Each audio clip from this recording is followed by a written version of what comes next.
Week 2 is over with. There's only one thing for certain, that Dallas Renegades are the number one team in the league so far. But will that sustain, or do we see another team emerge?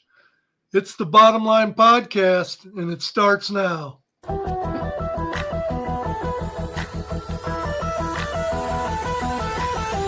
that's the bottom line.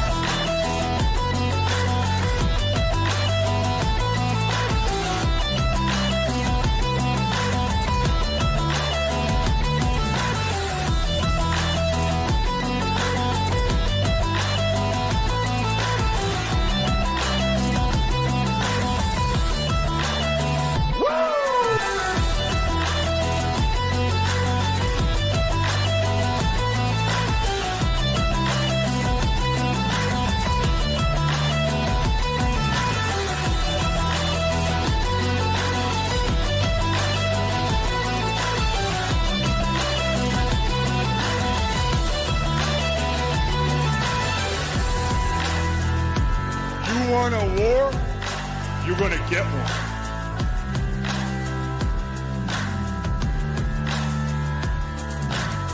The cream will rise to the top, oh yeah.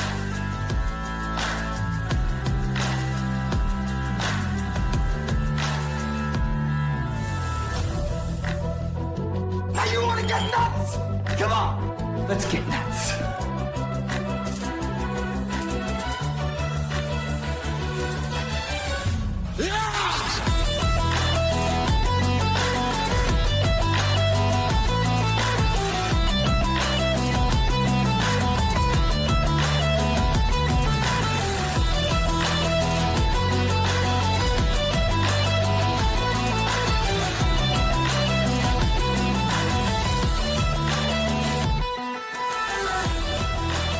Hard work pays off. Dreams come true. Bad times don't last, but bad guys do.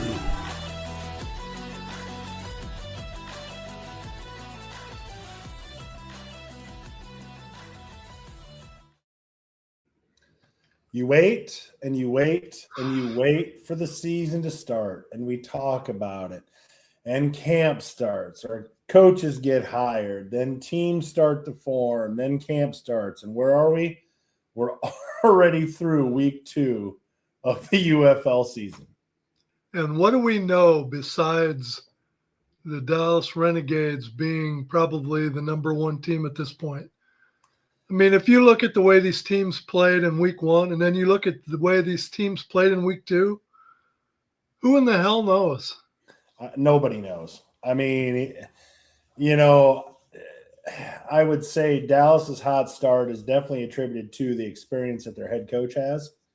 Rick Neuheisel was able to get hit the ground running. It's very apparent. I mean, their offense is significantly ahead. And, tooting my own horn, I called it with Austin Reed, but I mean, a lot of credit has to go to Rick Neuheisel as well. But yeah, they won the coaching lottery. It's going to take some time for these new guys to get it figured out. I think we're going to see a lot up and down. I don't see any way around it because we have. I mean, we got, 2 undefeated teams, 4 1-1 teams, or is it 5 1-1 teams? It'd be 4 1-1, 2 2-0, and 2 0-2. 0-2. Yeah. Oh, yeah. Columbus and Louisville. Losing my mind here. So, well, we better not get too deep into it. I know the guy that should put his hat on. There he did. I wasn't going to bring him on until he put a hat on, but we got to get Brett in here. If you weren't going to put a hat on, Brett, I wasn't bringing you on. Yeah. I don't blame you. I wouldn't want to be on without one. He doesn't have a full head of hair like yours truly has. Well, yeah. I mean, look how thick that is, Brett. Look at that. Look at how thick that is. It's good genetics. It skipped me, man. My father's been gone 9 years. He still probably got a head full of hair. It skipped me. Skipped me. Well, it definitely didn't skip KJ, but KJ is not near as old as the rest of us. I mean, according to KJ, I'm the oldest one here, but No, he went strictly by looks. He went strictly Yeah. KJ still has everything. Everything's black, and looks like he did when he was 18. The rest Brown, of it, but I'll concede the pixelation errors. So. So as I said, guys, before we brought you on, the tale of 2 weeks. Some of these teams, what do you know? I mean, week 1, DC looks horrible. Week 2, they kicked ass. You got St. Louis bringing down probably was then thought to be the number 1 team in the league. And then last night, it was like, oh my God. And then you got Orlando. It's 2-0, but are they really worthy of 2-0? I mean, my thought on Orlando is this: they've beaten who? Who have they beaten? Yep. And then they turn around and they play back to back against Louisville, right? Yeah. Yeah. So they're going to play. Louisville's got to pull one out this week because they're at home. They barely lost Orlando to begin with. They've got to get off the schneid this week. Yeah, I mean, so I would say scheduling-wise, Orlando has benefited. I mean, of course, none of us knew this, but, Orlando's combined record of opponents is 0-4. And I don't know which game is first next week, but when they play Louisville, if they beat Louisville, they kick off Friday night again. Yeah, so it'll be, if they beat Louisville again, their combined opponent record will be 0-5. But then you could say 3 of those 0-5s come against us. So, it's not like it's 5 other teams. Right, but I'm just saying early on, it's tough to gauge early on. When you look at, St. Louis is 1-1. They beat DC, who we all thought was the number 1 team coming in. And then they lose to, I think, what we all think is the number 1 team now at Dallas. That's a little bit different than playing Columbus and Louisville. Well, let's start off. Let's go back to last Friday night's game, which seems like ages ago. That rare Tuesday night game, it was like the weekend games were never going to get over. Right. So Friday night we kicked off with DC at Columbus. What? I mean, Columbus all geared towards their first home game, and DC proceeded to lay one on them. Big time. So, what's your KJ and Brett? Either one of you go first. What was your thoughts after seeing that game? Well, I thought we still had a couple more weeks of your typical lackadaisical DC defenders, how they start every season. And they didn't take that to a loss in St. Louis very kindly. They look like the DC defenders from the end of last season. I know Columbus scored late, but to quote a famous coach, they ran through Columbus like shit through a tin horn. Yeah, Shannon definitely had their attention this last week in practice, obviously. They were impressive. So, AJ, what was your expectations of Columbus going into that game? And I definitely expected it to be closer. I think, as Eric already pointed out, it was hard for us to make assertions and evaluations based off of just going, last year's vibe and not knowing things about some of these new teams. But I felt like Columbus put up a good fight against Orlando in week 1. And honestly, with the way they were able to be kind of multifaceted, both on the ground and in the air against Orlando, I thought they'd put up a good fight against DC. And really, it was only, half the game, I think, that they kind of stayed in contention, and then DC essentially pulled away. It was sad to see for sure, especially I think with Columbus having so many ex-Houston guys, I think I root for the Aviators as kind of my second team, and they were unable to really answer a lot of DC's just aerial entourage. So. And what's really disheartening too is after the game, Coach Ginn basically said they continue to shoot themselves in the foot, and it's time to go back to the drawing board. So here we are going into week 3, and we're going back to the drawing board. That's not a good sign. No.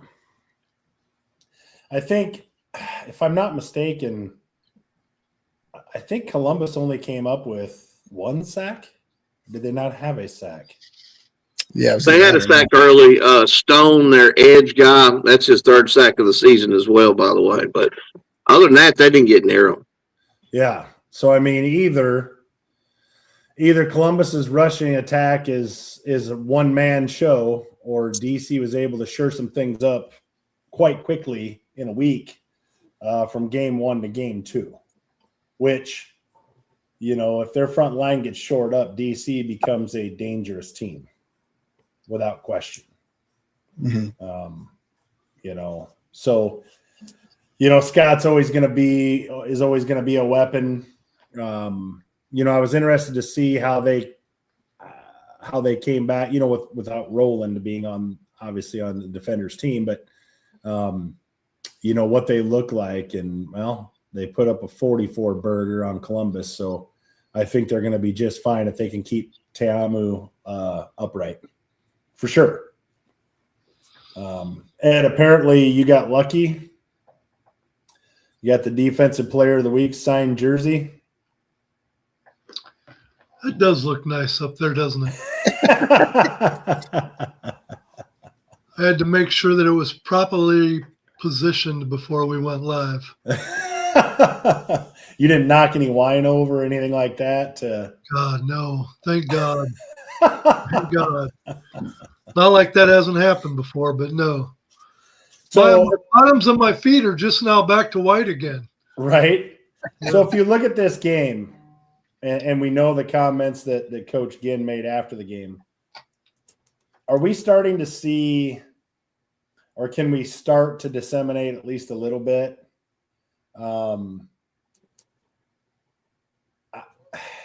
the experience in coaching in some aspects and the lack of experience in coaching in others? I would definitely say so. I think Dallas being the only team to date through 2 weeks who's been able to eclipse 30 points a game, DC being kind of second in that line of scoring power, if you will, with, the numbers they put up against Columbus. I think you're seeing on a foundational level, I would still concede, and maybe Brett would agree with me here, from a talent standpoint, there's neck and neck parity between all 8 teams, but it's really, when you get into your schemes, when you get into fundamentals, we talked about Columbus shooting themselves in the foot with penalties and things. Pretty much anybody who watched that game saw it last week. Those are the things that make the difference between being a dynasty or championship squad and not. So, I mean, especially in a league as small as ours. But don't you think, Brett, that, I think I said this to you talking to you earlier today, Dallas kind of either inadvertently or whatever, I feel like they, of all these new coaches, they kind of won the lottery with Rick Neuheisel. And with the OC there. And, we've talked about this to no end. And like KJ mentioned, rosters were shuffled a good amount of these players. Probably 75% of all these rosters are new. They got to keep the core, the 10 or 12 they decided to keep. But coaching matters, and those 2 teams right now, and it could change. And it's something they're going, again, Rapoli's going to have to look at moving forward. I do feel like he's in this for the long haul, but and I do think we'll get to 10 teams in 2028, but coaching experience moving forward would probably be a good thing. Dallas and DC just looks more polished at this point. Every team kind of looks a little rough around the edges first week or two. That's pretty standard, especially with the short camp that spring football has.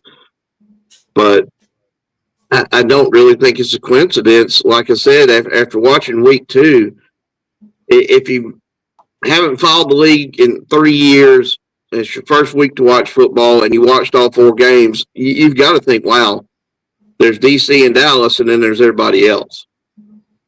And those two have the coaching. I'd like to know specifically who he's referring to. It has to be Eric. Me? I think it was me. I mean, my hairline isn't clear back here, Ed. Like, I can't draw a line from here to my ears and be good. Your Well, Highness, since you mentioned the hat, I needed to wear a hat that my hairline was going back, gone. He was probably referring to me. I was going to say, I'm getting bids right now on rolling my canopy forward. I can grow hair on my neck like a banshee. I just can't get hair, so I don't know. Just a Lord, little over. he has ample feathers to spare, so if you need a toupee, I'm sure he can hook you up. That's right. Somebody that has feathers Yeah. cannot be giving shit to somebody. Shit about hair. So enough about the hair. If you look at it this way, Ed, the coaches that I would say, have substantial experience being a head coach, either in this league or college or whatever. Anthony Beck, 2-0. Well, let's Shannon- roll into that game then. Shannon Harris, 1-1, and Rick Neuheisel, 2-0. I think it does matter. In Saturday night primetime game, you had Louisville going into Orlando, and you had Louisville making it a game for at least 3 quarters there. That game was funny because I listened. They had Mike Rapoli mic'd up on the sideline. Oh, And he was pushing, scoring, pushing, throwing the ball. And then they go to the other side of the screen, and Coach Beck is pushing, running the ball, pushing, playing defense. Yeah. Pushing, being conservative. And it's like Mike Rapoli's like, throw it. You want to throw it. And I thought Coach Beck was going to eventually walk over and choke the life right out of him. So since you brought that up, Beck said we're trying to establish a run, and I thought there's a minute left in the third quarter. Isn't it a little late for all that? Yeah. So you brought this up, Ed, and I'm going to ask you this question because I've seen a lot of this on social media. Are they? I personally love the access. I love to be able to hear the quarterbacks. I love to, I love to hear the play calls. I love to hear the defensive calls. I love to hear all that. Are they taking it too far by following quarterbacks out into the huddle, not giving guys even a second to breathe, and they're in their faces with a microphone? Are they taking it too far, Ed, with some of this coverage? I think they're absolutely taking it too far. I mean, there was even one point of the game. It was a very important part of the game. The guy comes out with the microphone. He's following the quarterback to the huddle. And then the quarterback, they call the play, and then the guy with the microphone turns around and says, they're going to throw the ball. And I'm like, oh my God.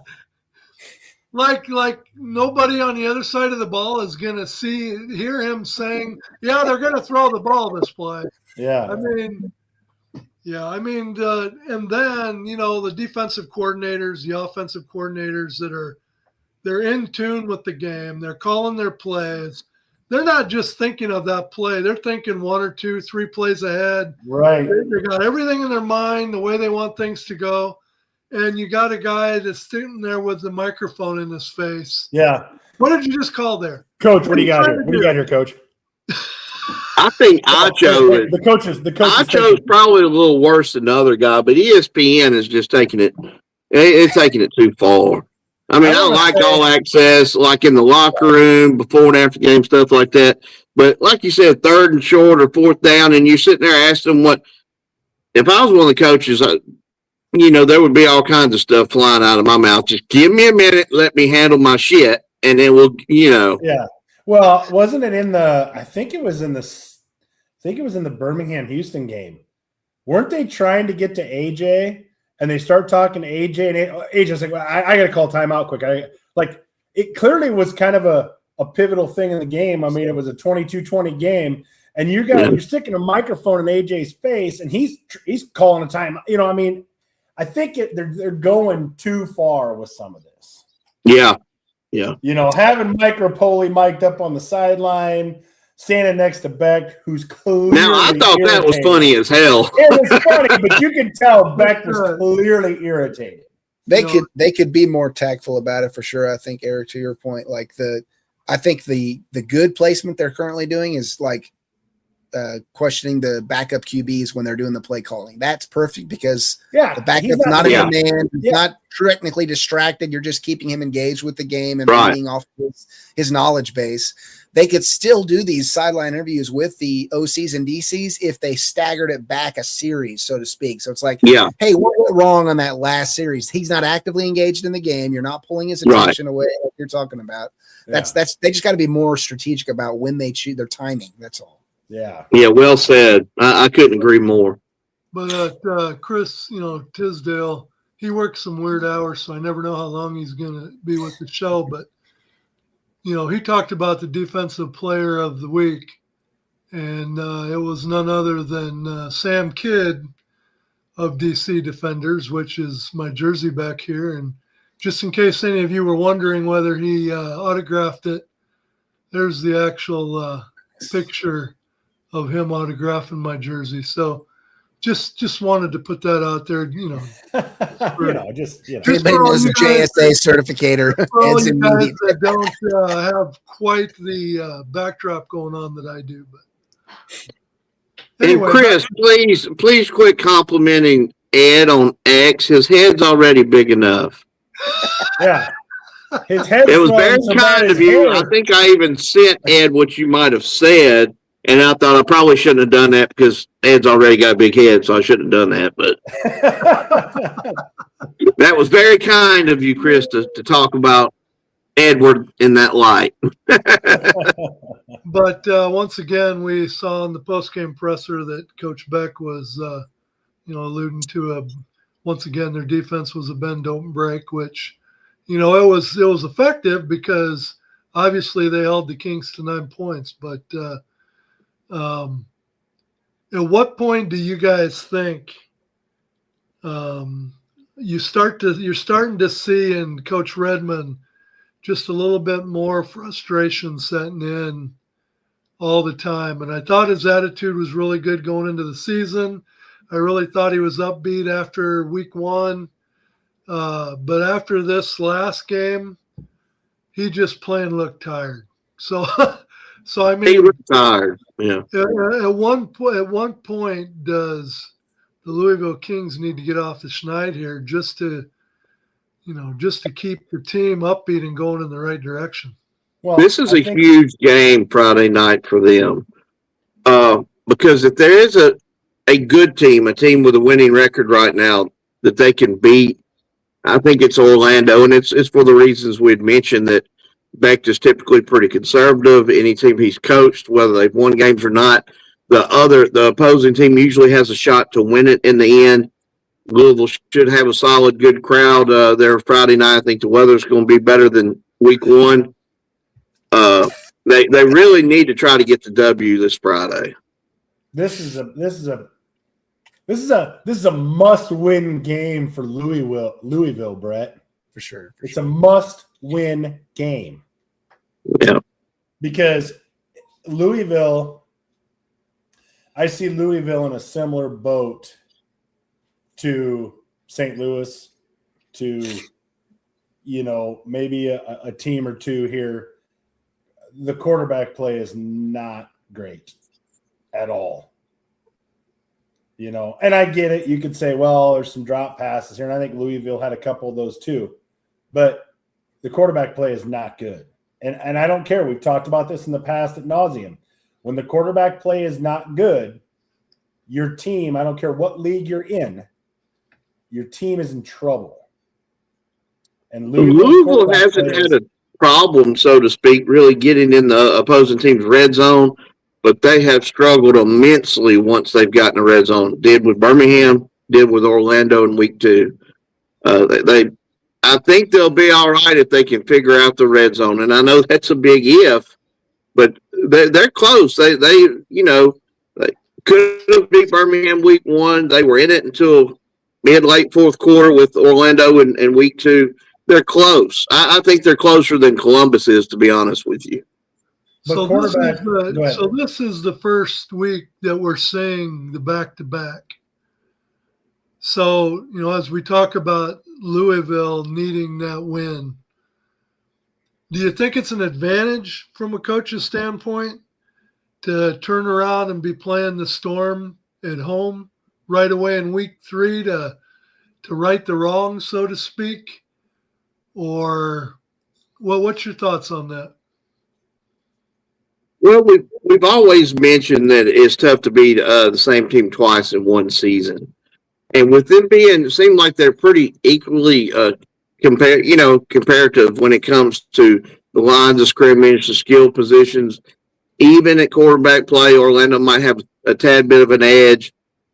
But I think it's maybe an advantage for Louisville, especially going back home, because there was a few plays there last week that it could have made could have put them in a W column. Well, I think the biggest. Well, I think this comment makes sense too. As Brett talks about their frustrations, being able to score when they get down there in the red zone. This comment: they need a fullback and they need double tight ends. I mean, they need something. Something. You look at it. This is going to be the most difficult thing to interpret. When you look at these schedules, the double ups and things like that. Like St. Louis has a double up with Houston, back to back. But let's assume that Louisville and Columbus are going to be, Memphis and the teams of last year. Those teams that drew those squads twice are going to be sitting in catbird seats, as opposed to those teams that did not. Like I look at St. Louis's schedule, and I haven't looked at them all.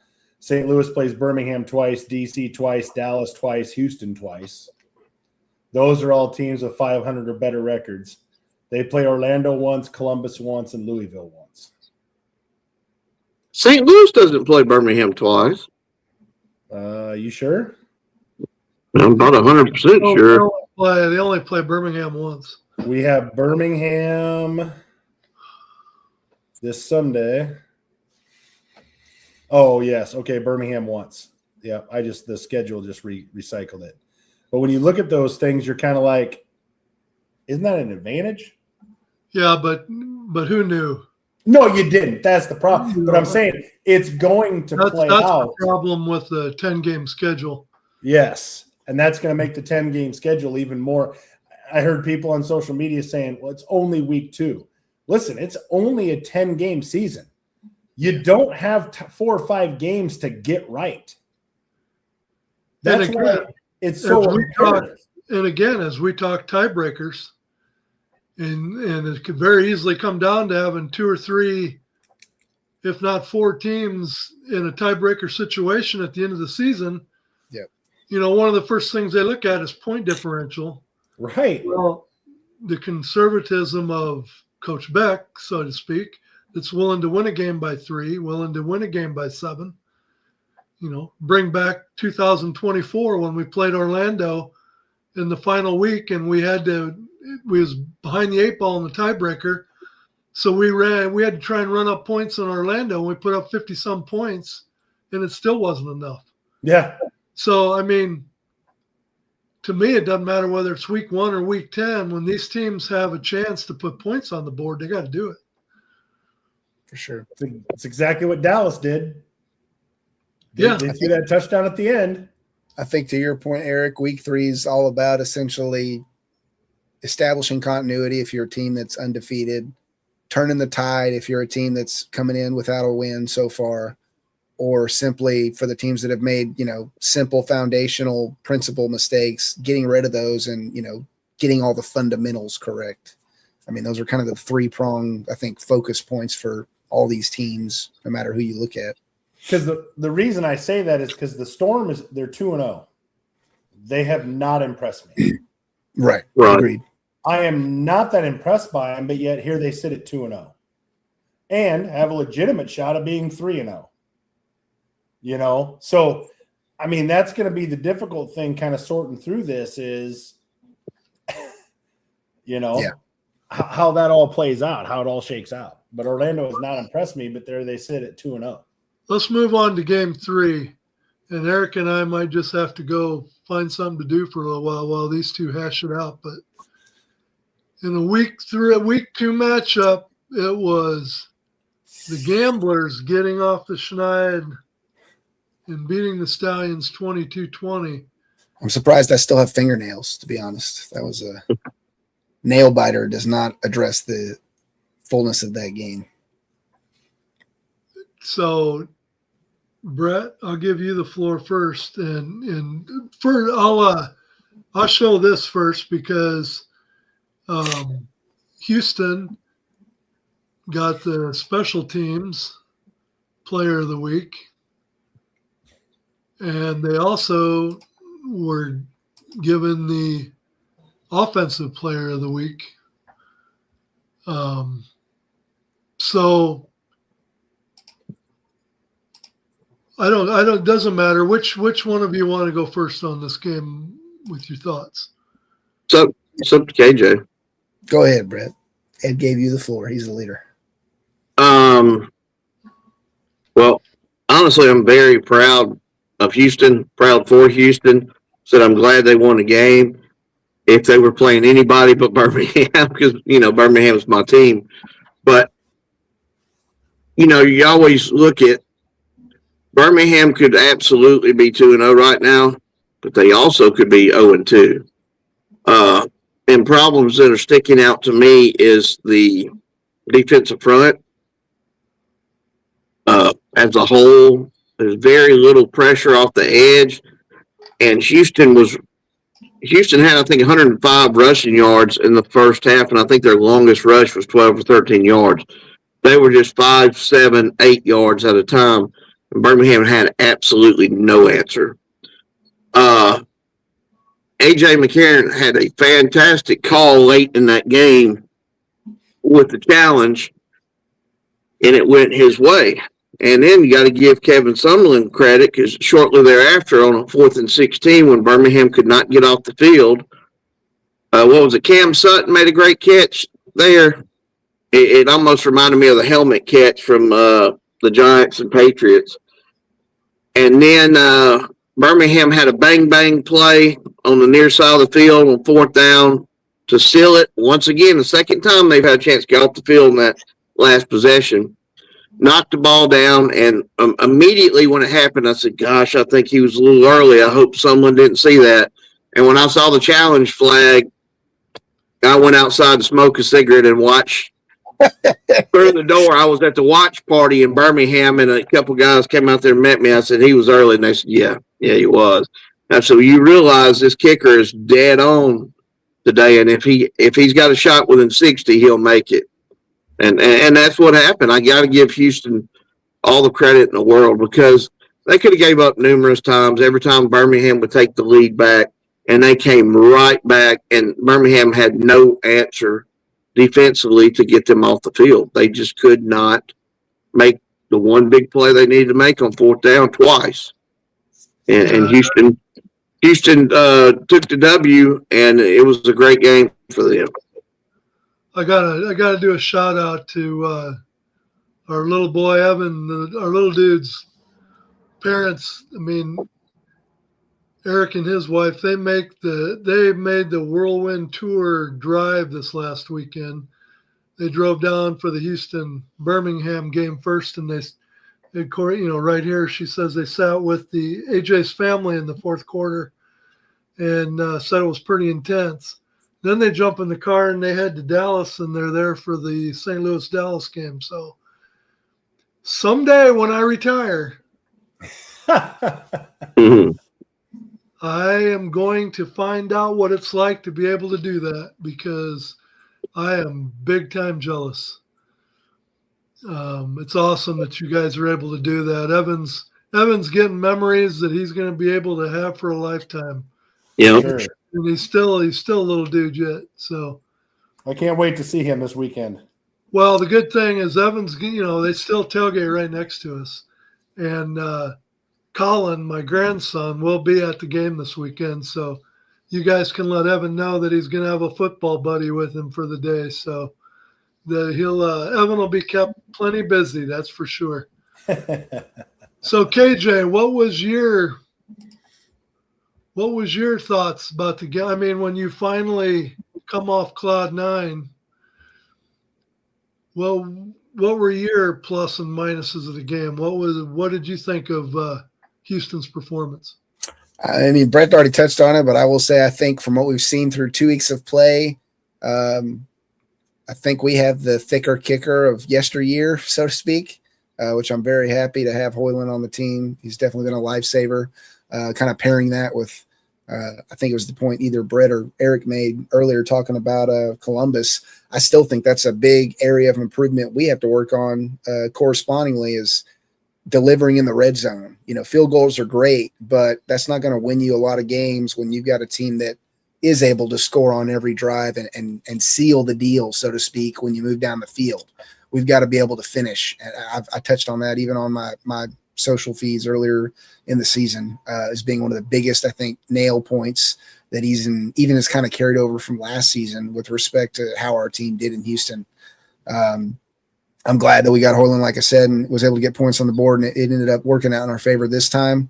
But I think long-term, that's something that the offense still has to improve upon. All that being said, obviously, I don't think anyone would disagree. Nolan made a paramount improvement and shift from week 1 to week 2. Probably would have never touched the field if Deckers hadn't gone out with his injury. But it just so happened to pan out that way, and he responded to his redemption opportunity well. So I commend him for that. Definitely a big cheerleader in his corner, but I'm happy to see it regardless. I think most fans would be to see him kind of improve and do much better than last week. Well, Mike Rapoli, when he was mic'd up in that Orlando game, started talking about how he was going to need to possibly start finding the teams for kicking field goals because, he was kicking himself.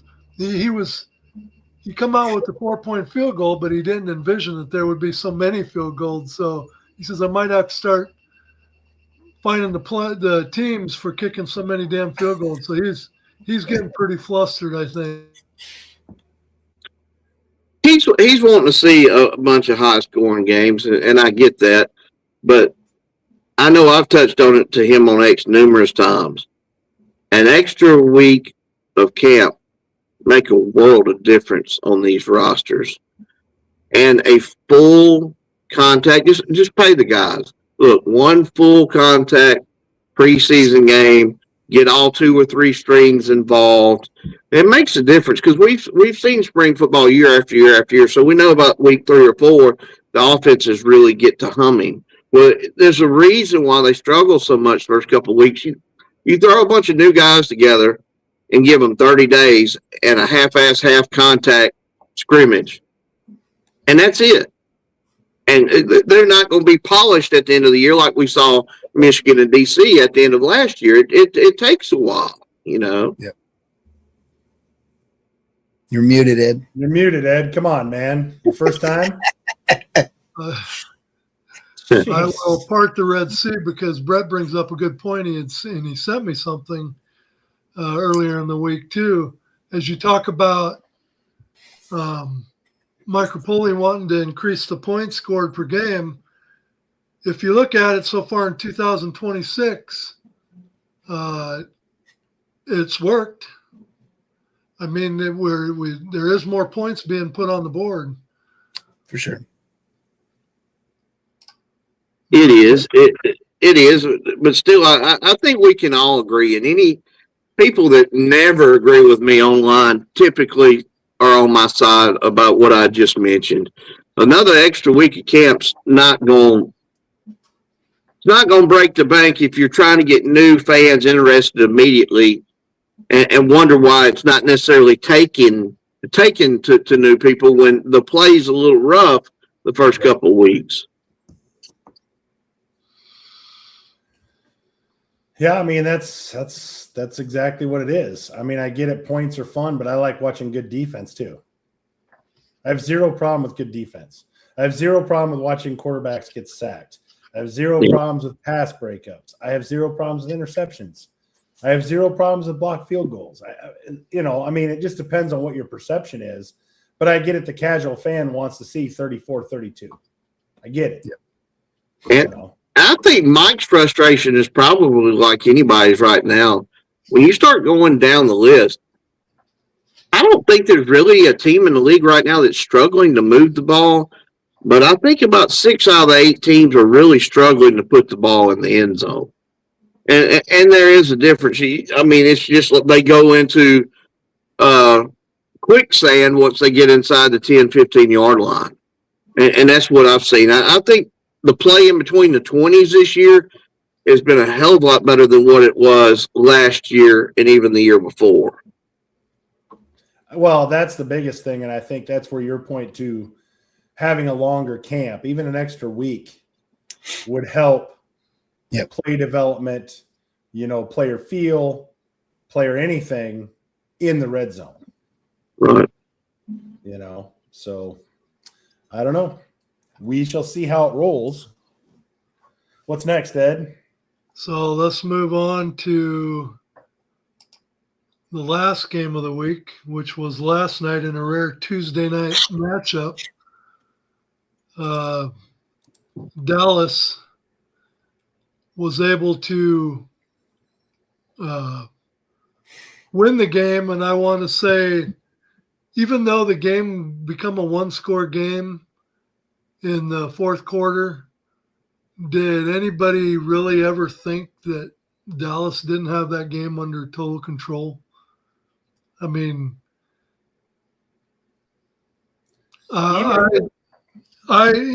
there's You always wonder if a team's fixing to fall apart, but there was just something that St. Louis was missing all night long, and we all know what it was. Well, before the game, when we had an opportunity to talk to Coach Neuheisel, he made the comment that going into the game that they always needed to know where number 7 was, because he was such a disruptor in week 1 against DC. They needed to make sure that he wasn't a disruption in week 2. So obviously last night, watching it,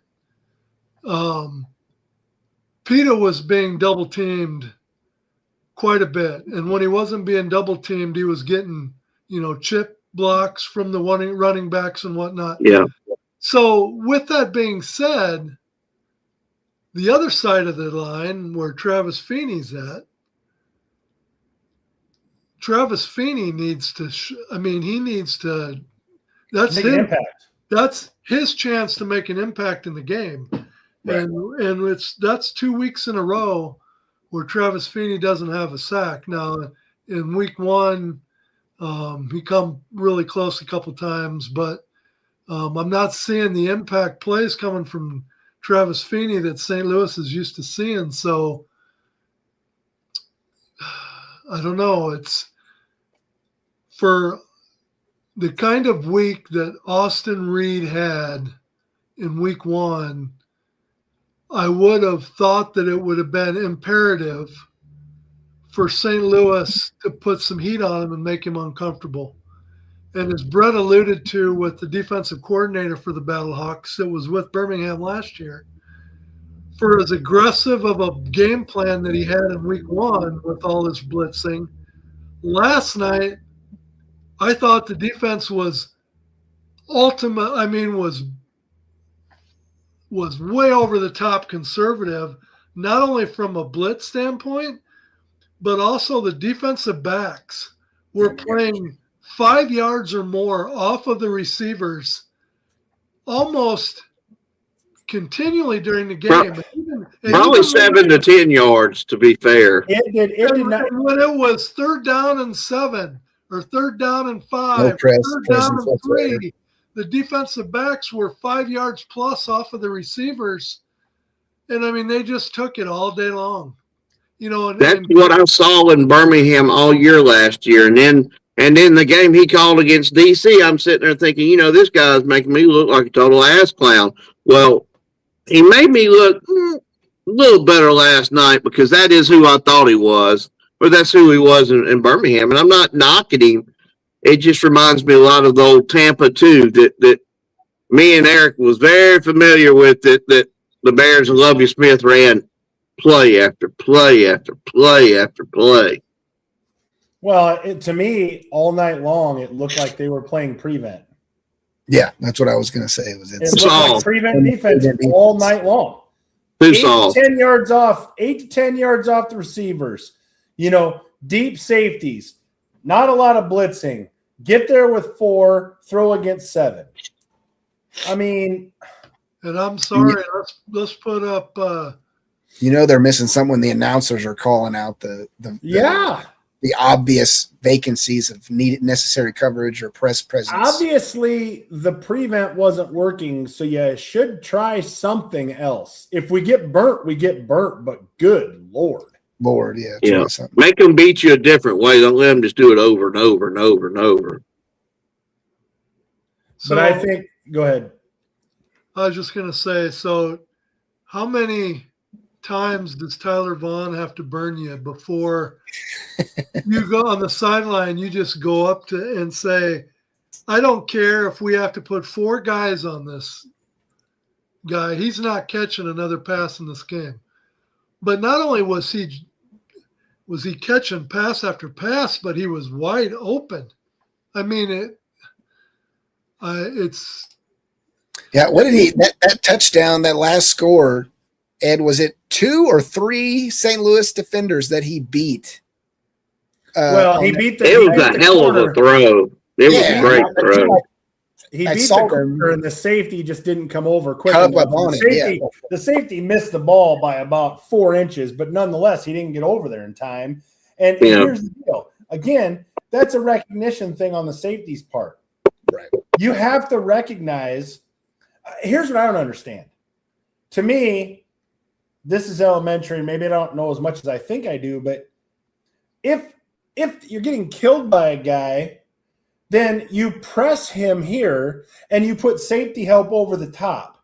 The press keeps the underneath away, and the safety help ensures that we're not going to get killed deep if for some reason our corner gets burnt.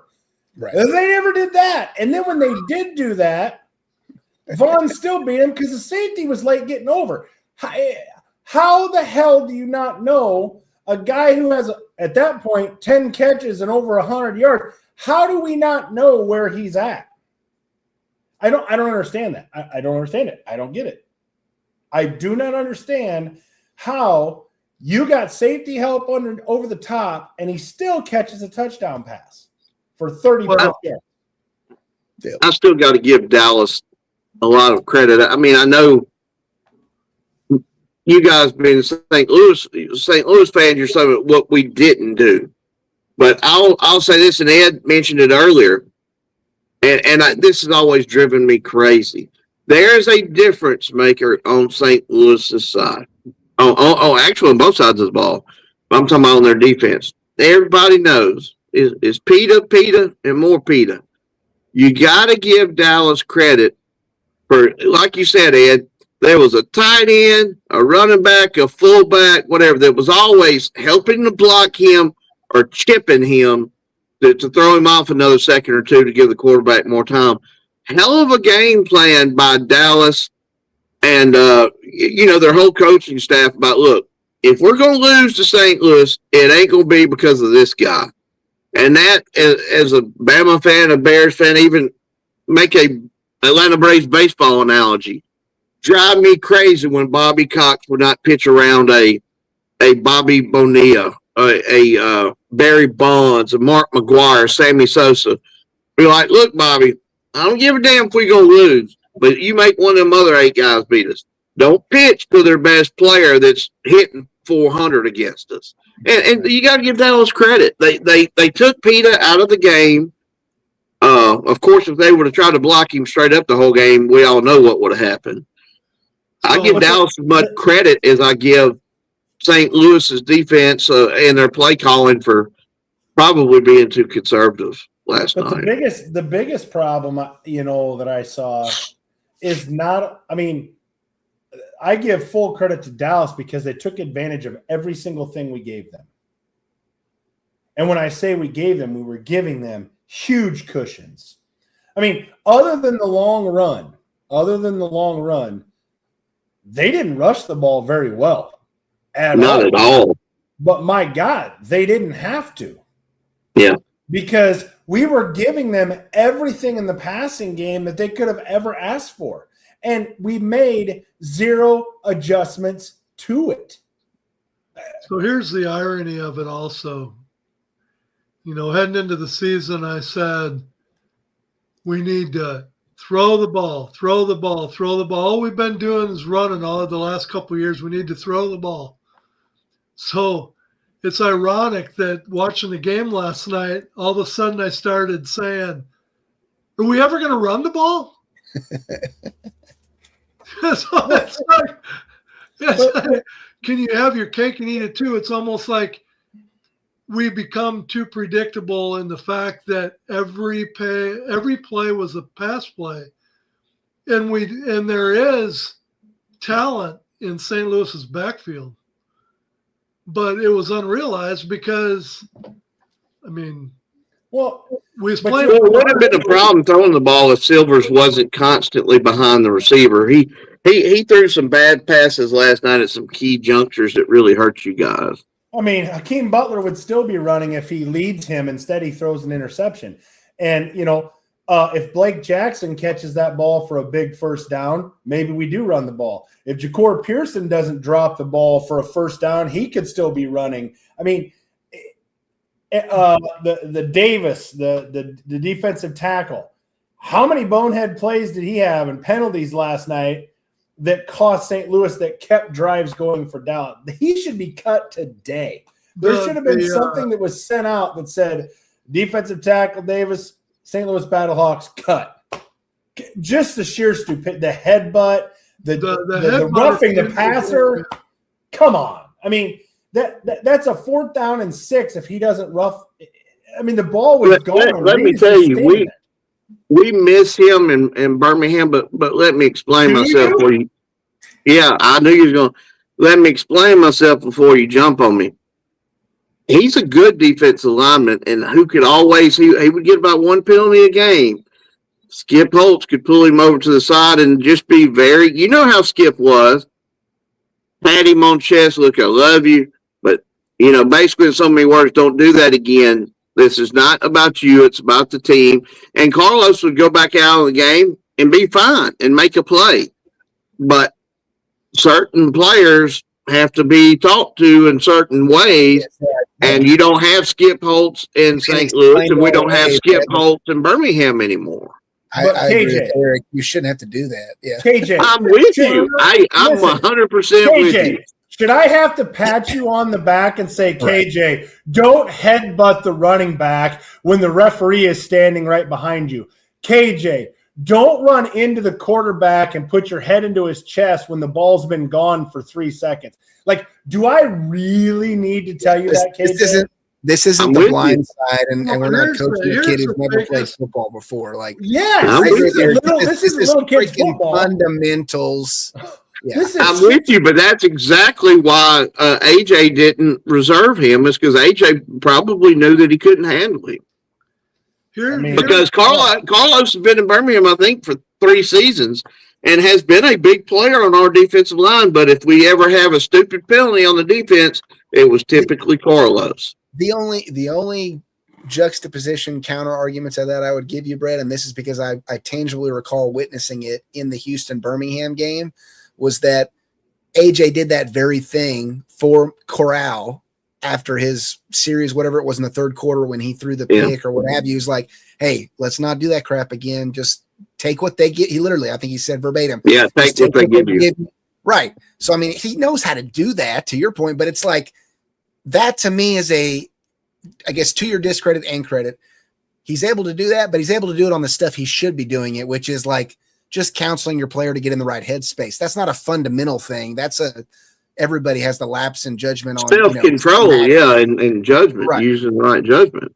Right. But again, these guys are quick to forget that Carlos Davis was the one that hurt AJ McCarron in Birmingham a couple of years ago that might have cost him a chance at a championship. He was the one that twisted his ankle, twisted his knee after sacking him or hitting him.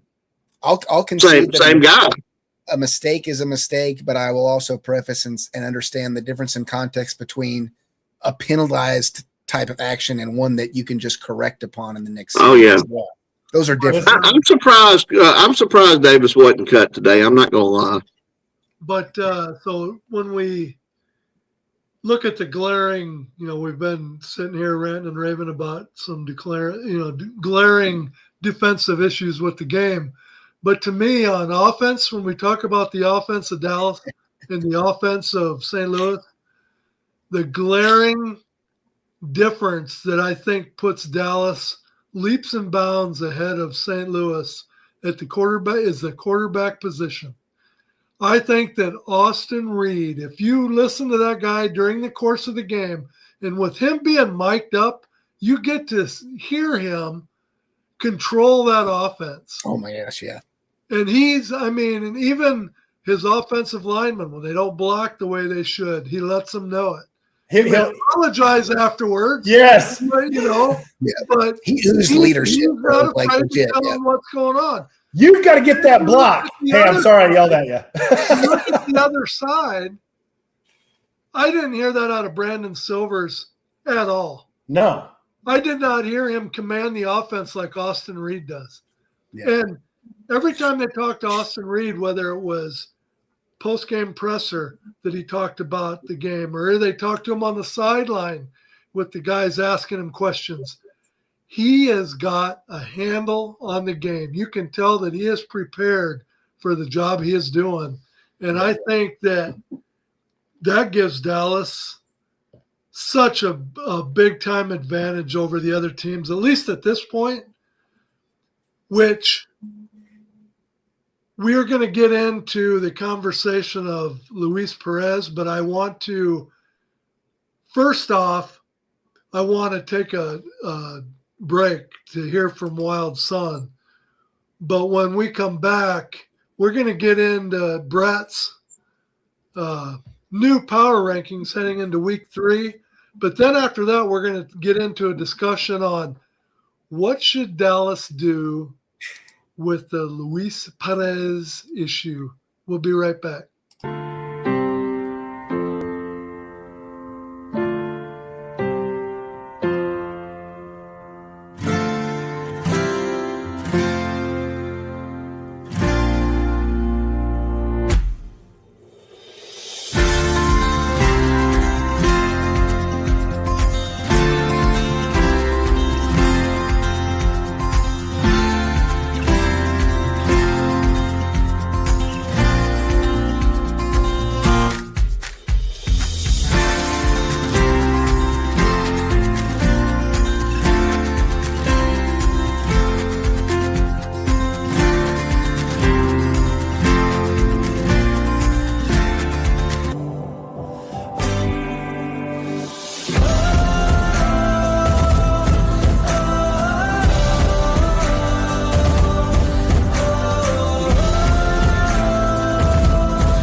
Okay, we've gone through all the games.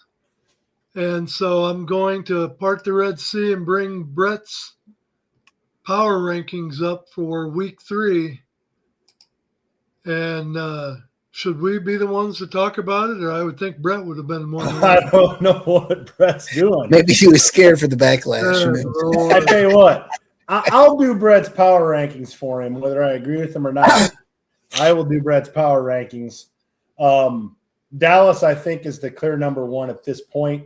I don't think anybody would argue that. I think they have one of the best receivers in Tyler Vaughn's, clearly one of the best quarterbacks in the league at this point, if not the best quarterback in the league, and a pretty stingy defense.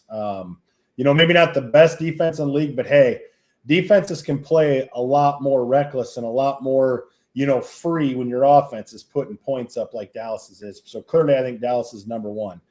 Orlando, this is the one that I disagree with the most. Orlando's 2 wins are against 7th and 8th in the power rankings. I just would not have Orlando. Orlando's got to prove something to me. Orlando's got to beat somebody.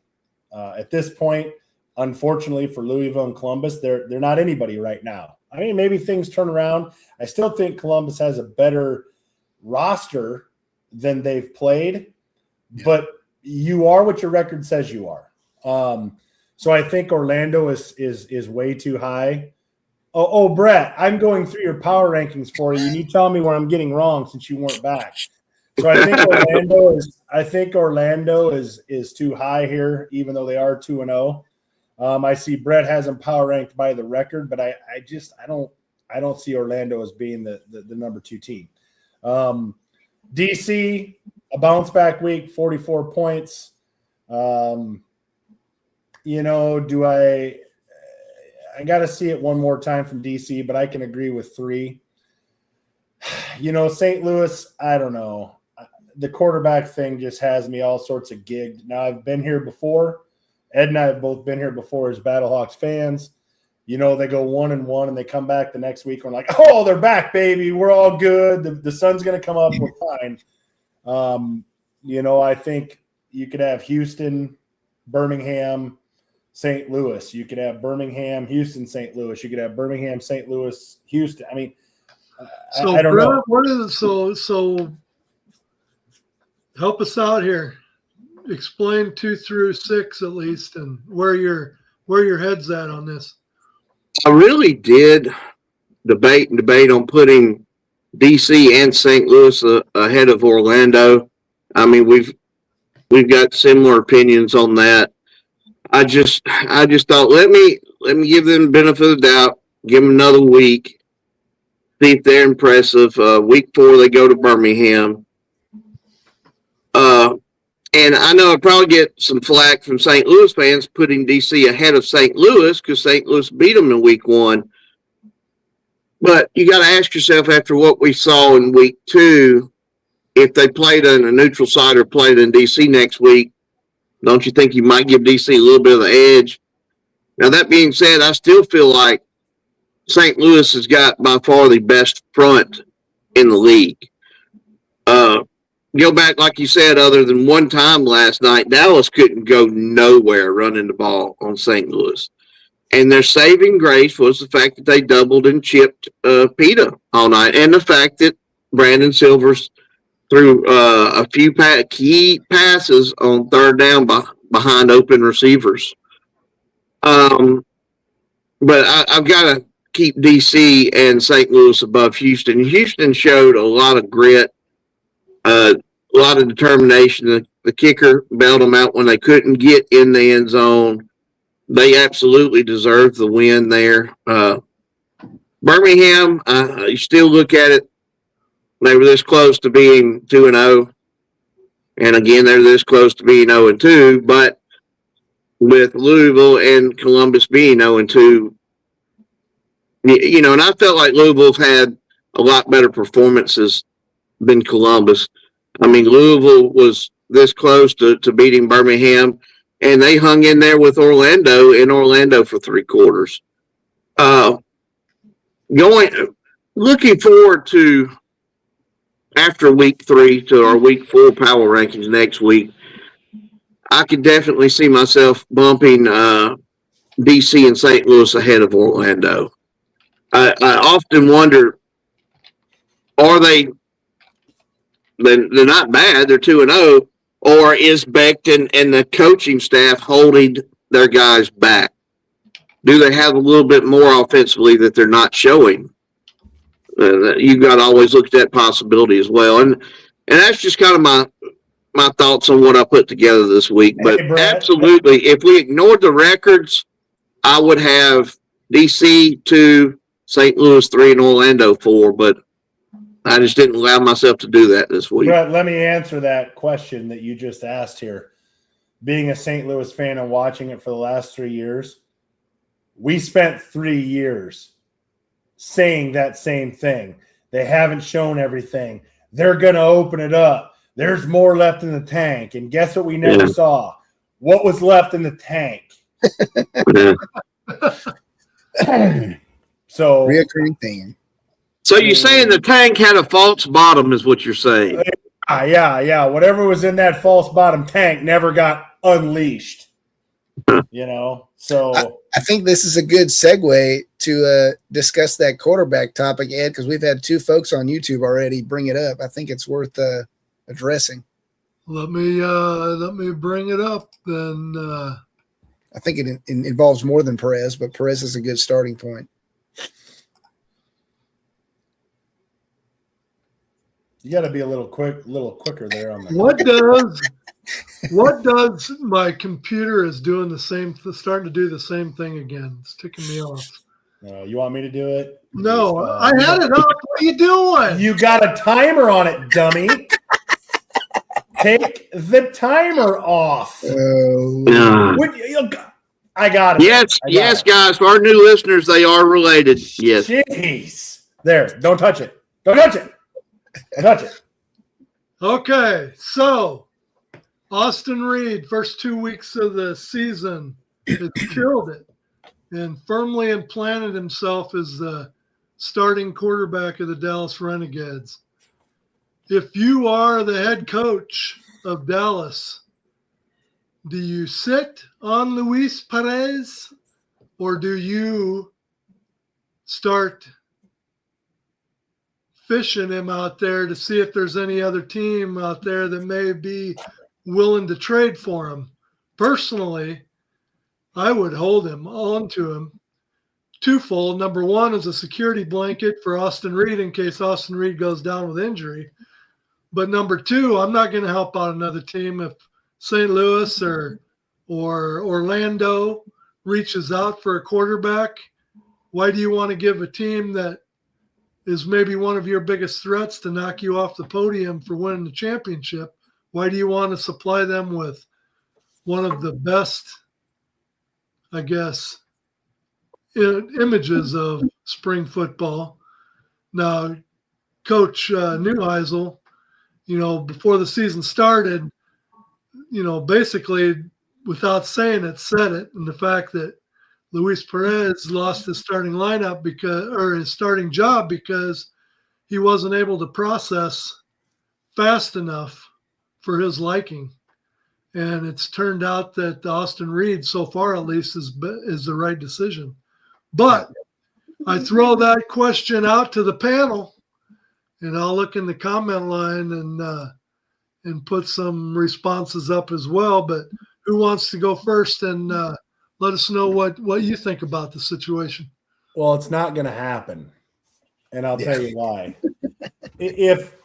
If Luis Perez was 25, say he's 25, then I would look at it and I would say, listen, if this is a league of opportunity and he just happened to lose his job to Austin Reed, who was on the practice squad for the Bears last year, and he just happened to lose his job. If this truly is a league of opportunity, then we need to get him somewhere else to play. Right. We're not talking about a 25-year-old Luis Perez. Okay, we're talking about a 31-year-old, I believe. Okay, he's not going to the NFL. I think it would be suicidal for the Dallas Renegades to get rid of him for exactly what Ed said, the safety blanket. Luis Perez, I think just 2 years ago, led the UFL in passing. Like, he's not a bad quarterback. No. I Do I would need love. to bring Gabe back on here, Eric, so he can tell you how the proper way to say Luis plays? I just don't have time to stop, otherwise I lose my train of thought. But he's not a bad quarterback. But again, I think it would be suicidal for them because Austin Reed is one play away, one twist away, one bad fall away, one concussion away from missing time. And who has, I mean, with the way that it's played out, who has more of an embarrassment of riches at quarterback now than Dallas? Why would you get rid of the 31-year-old? Look, the only way, and it would be a gamble, the only way if I'm Dallas, I'm getting rid of Perez is if I literally get a steal in the draft. I mean, in the trade. Trade with St. Louis and get a Butler and a Pita. Would St. Louis be willing to do that? That's the problem. Be rolling the dice. You can't get something unless you're willing to give something. Right. And so they're not just going to hand Perez over to St. Louis. Oh, no. I mean, we're going to have to. And so here, Brett, here's a Stallion fan. He says that the Stallions need a different quarterback. They're not the only one. I'm gonna be honest with you, bud. Being a season ticket holder and a Birmingham fan, moving forward, we need to be more worried about our defensive front. That is why we're 1-1 and could be 2-0 or 0-2. We can't stop the run. We have no pass rush. But now we did re-sign Perrion Winfrey last week, and he should be ready to go this week, and that should make a big difference because I think he led the Stallions last year in sacks and pressures. So that was a big signing for Birmingham. Look, Well, thank God they got him for this week, Brett. That's awesome. Thank God he's here this week. Yeah. We're going to need him, and we're going to need some might need a little Jesus to pull that one off in St. Louis Sunday. But, I mean, look, Matt Corral is what we know he is. And all due respect, he's a little better than Brandon Silvers because he's mobile, and Silvers is not. I question that we've got a pretty good second, third stringer. Look, we've got to get offensive line. I just worry that Luis is literally a stone man. He's 31 and runs like a 35-year-old. I mean, he's just not mobile. And he does have a habit of hanging on to the ball a little longer. Look, if we didn't have Matt, I'd say, yeah, let's sign Luis today.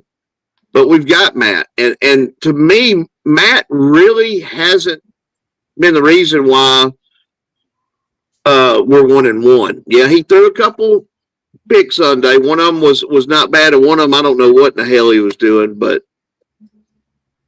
if we can improve our front, we'll be fine this year. Got to improve defensive front. But KJ, what is Dallas's glaring need? I was literally going to be my 2 points to your point, Eric. It's a matter. We look at other teams across the league, and we can easily identify, hey, they have a lacking positional need here or there or in multiple places. Looking at Dallas, I mean, if the scoring margin alone for the last 2 weeks is not enough to reciprocate it to you, go rewatch both games. And I challenge anybody, honestly, to find me a specific positional need that Dallas has where it's like, oh, we have a glaring need to make some type of pivotal trade to gain a person. They don't have it. No. To Ed's point, it's like, even if let's play pipe dream for a second and say St. Louis is willing to throw the kitchen sink to get Luis Perez. What on God's green earth incentivizes Neuheisel to get that when he doesn't have a need in any of those positions? Or at least a glaring one. Yes, at least a glaring one that warrants that type of risk play. Like the risk reward is not there. It's still much higher in the risk factor. If God forbid Reed goes down. It would have to be two players in my book because Dallas, for sure. Dallas holds all the cards. Yeah. Dallas holds all the cards. If St. Louis called them up tomorrow and said, we want to make a trade for the quarterback, who do you think they're going to go after? Right. Well, you know who So- they're going to go after. And this So, is the you make that trade. You've strengthened one position to weaken yourself at another. Yeah. Right. So Right. what are you gaining? What are you actually gaining? this is a further testament to head coaching prowess and knowledge base, I think, too, because, and I'm not saying that this player I'm about to mention actually was worth getting picked up because he still hasn't taken a snap this season, but recognizing who the more tenured head coaches are across the league, every other team's HC knows that when they look at their opposing 7 teams they're playing against in this league. And the reason a guy like Donovan Smith gets picked up immediately by the Birmingham Stallions after Kevin Sumlin releases him is not because they know verbatim that Donovan is a great player and is going to be, the solution to all their prayers. It's they know, hey, Kevin Sumlin may not see the full picture that a guy like Rick Newhouse probably does. Yeah, And, they're never going to release Perez regardless. But to that same point, if they did, I don't even think he would get picked up from that same mindset, because people would go, hold on a second, why would a guy like Rick of all coaches release that high level of a guy if he didn't have a reason to do so? So that to me that speaks further of the whole situation we're in. I do echo Mr. Run 68 Bones comment. He made that one earlier, I think, back when we were discussing Silver's struggles in the Battlehawks Dallas game. If any team needed a quarterback and couldn't grab one in a trade setup, I've been preaching for Jamar since before we kicked off the season. I still think that kid deserves a chance. While Brett, maybe, I think he mentioned this at some point in the past since we started this year, that he is kind of a very specific systems guy, and that's why Skip Holtz was able to always use him so well. I don't think he's the only coach on God's green earth who could come up with a scheme and a system that would work for him.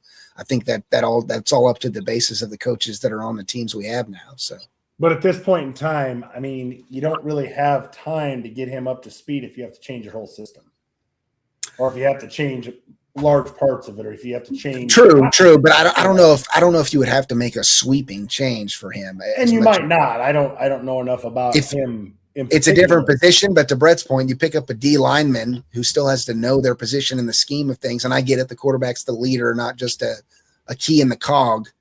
Even still, I mean, teams have done it in years past, I guess is all I would say. So if they can do it in years past, surely it's not unwarranted or unfeasible to contemplate. I just don't think there's any way that Dallas lets Perez go. No, none, not a chance. Why would they? If they did, I would immediately start predicting Dallas's downfall by year end. Because from the standpoint of, if I went through the teams, at least from what I've seen to this point, Birmingham's defensive front is not solid. Gives up too much on the ground, which then puts them behind the 8 ball when it comes to throwing. St. Louis needs a quarterback. DC's offensive front looked better this week, but I still think that offensive front could be their downfall at some point. Louisville quarterback play. I mean, it just hasn't happened for them. Columbus has a great, I think, a very good roster. I don't know if it's a coaching. I don't know what it is. They just haven't put anything together. So I wouldn't even tell you what their need is, because they just haven't really put anything together. I think Orlando's a paper tiger. I don't think they really haven't been exposed necessarily, because, I mean, they played Columbus and Louisville. So we really can't say, what their issue is, because they really haven't played anybody. right. Houston, who's the quarterback going to be if Deckers comes back? I guess, but, what looked like Houston defensively, Houston looked completely inept against Dallas, but then they come back and play really well against Birmingham. Maybe Houston's bugaboo was just a product of Dallas being really good. I don't know. That and maybe being week 1, to your point, Eric. But yeah, I would definitely give credit to Dallas at this point from what we've seen. But when I go to Dallas, I'm like, I think Gabe threw out in the comment line, running back ? Well, that's what I'm saying. Well, I mean, I guess we could get better at running back. Right. We could get better. You could get one that don't hit an opposing player in the nuts while they're laying on the field. Yeah, that was pretty. How did they miss that? I texted that to Brett in the text line. I'm like, did you see our defensive lineman get smoked in the nuts? And it wasn't Davis, was it? No, it was 95, not 96. Yes. But I'm Yeah, just like, he's laying there and the running back's on top, and all of a sudden you see the running back go like this. I text him, like, did he just hit him in the nuts? And he laid there on his stomach. I'm like, there's a reason he's on his stomach. You just go, how do you miss that? Yeah, and I saw it on X. I was like, I don't know. It looked weird. And I saw the replay on X. I'm like, yeah, he did. Yeah. And they don't throw a flag on that? Like, come on. You know? But So let's go on to our next subject, and let's talk about briefly right now, if the season ended today, I would think that we would both, or several of us in the panel, if not all of us, would say Dallas was a prohibited favorite to be in the championship game of the league. When you look at week 2 attendance, you know, I know there's viewers out there, and I hear it every week. It's not about attendance. I get tired of talking about attendance, but at some point you got to talk about attendance. And you've got Dallas that played on a Tuesday night prime time. Now, granted, it was a work week prime time, but it was prime time. They had 5,799 people at the game. Now, I think it would be safe to say that all of us sitting here would agree that out of those 5,799 fans, they've got a core of fans that are rabid. There's no doubt about it. You got Marco. You've got plenty of fans out there that are big time Dallas fans and don't fault them for a second. They back their team. Yep. But at some point in time, the league is going to have to look at this. And as Mike Rapoli talks about, you know, getting franchises and keeping franchises that are going to have fan bases that support their team, this isn't going to get it done.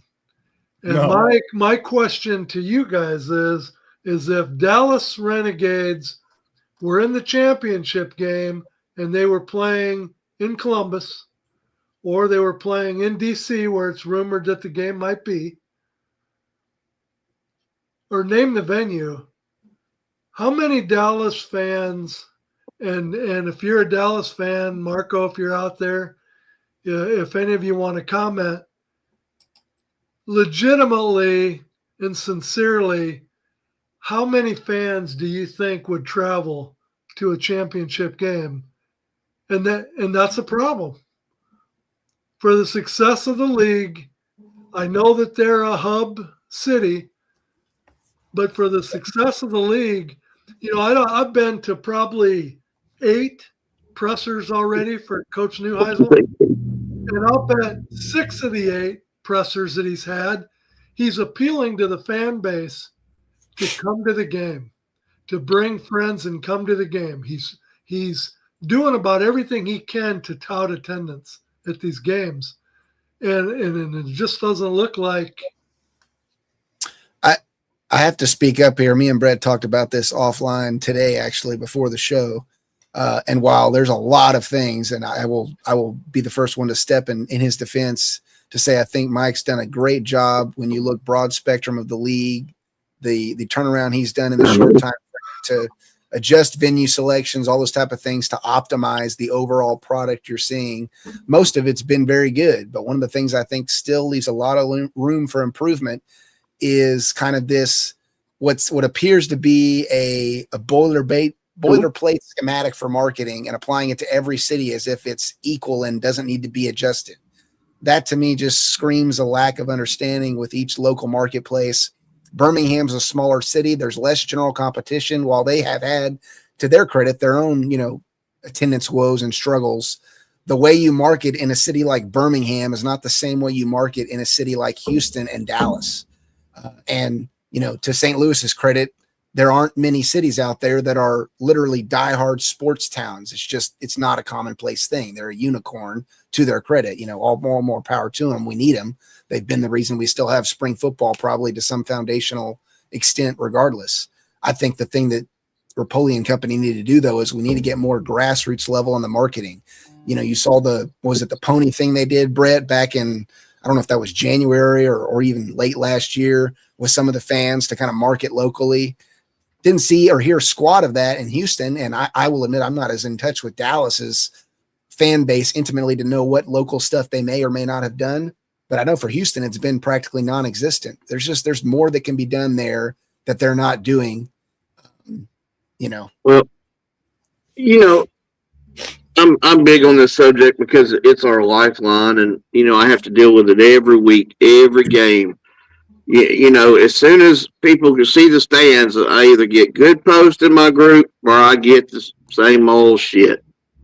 And those seats sure are empty. The stands sure are empty. And of course, I start popping in my GIF of Captain Obvious. That's my response. I mean, we've got eyes. But I will say this. I'm the first one to defend Houston and how they've been mishandled. But Dallas, 2020, it was the Dallas Renegades. They were solid. They wasn't on the level of Houston attendance, but they were solid. But then the season, gets squandered at halfway through because of COVID. We all know. Then they're supposed to come back 2021. They didn't. Or 2022, and they didn't. They finally came back 2023. But then they take away the best logo in spring football, put on some weird ass whatever the hell it was, and change the name of the team to the Arlington Renegades. All right, people did not respond well to that at all, and they've got a strong database. They've got a very strong following on X and Facebook. You can pick up, these teams following the Roughnecks, which is now the Gamblers, and now the Renegades. And then, every year they've got a damn uniform switch. Well, then they've changed it again.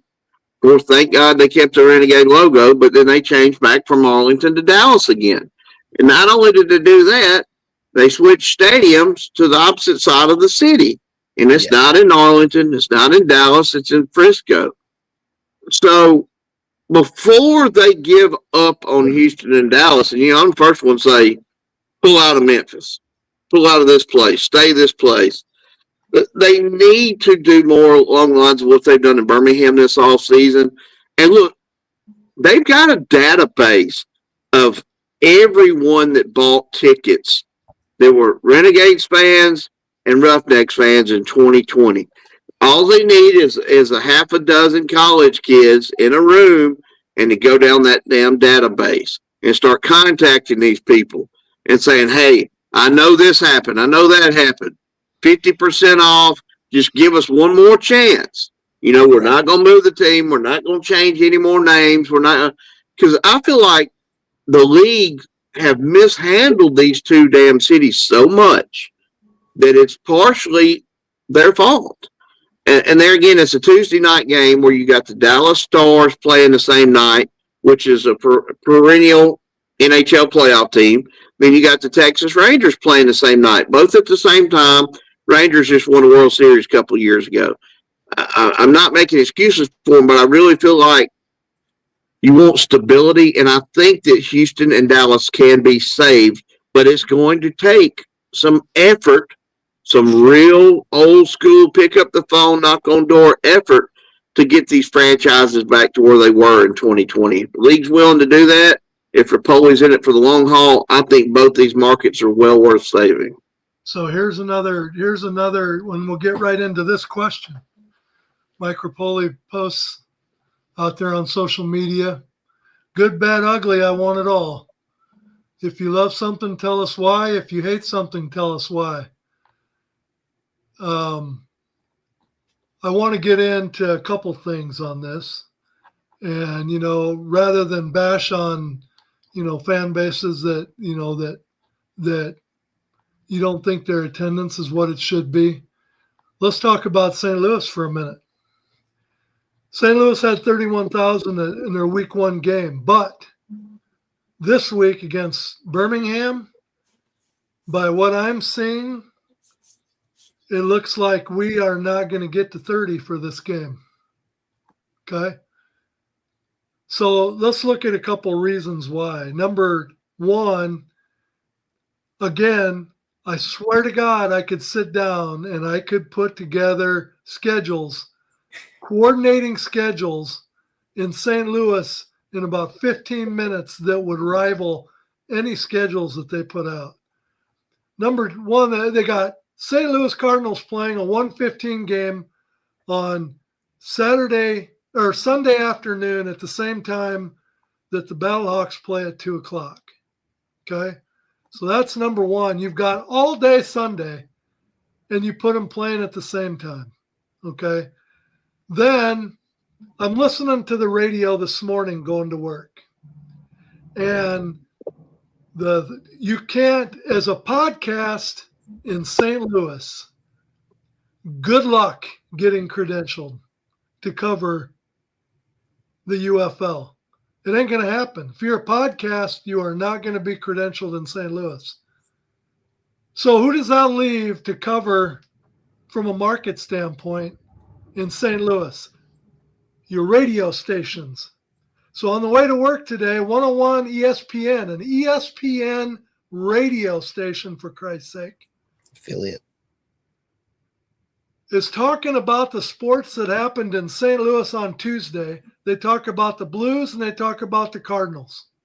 Don't even mention the fact that the Battlehawks played a Tuesday night primetime game. So 10 minutes later, on their comment line, someone comments on the fact that, well, you know, the Battlehawks played last night too.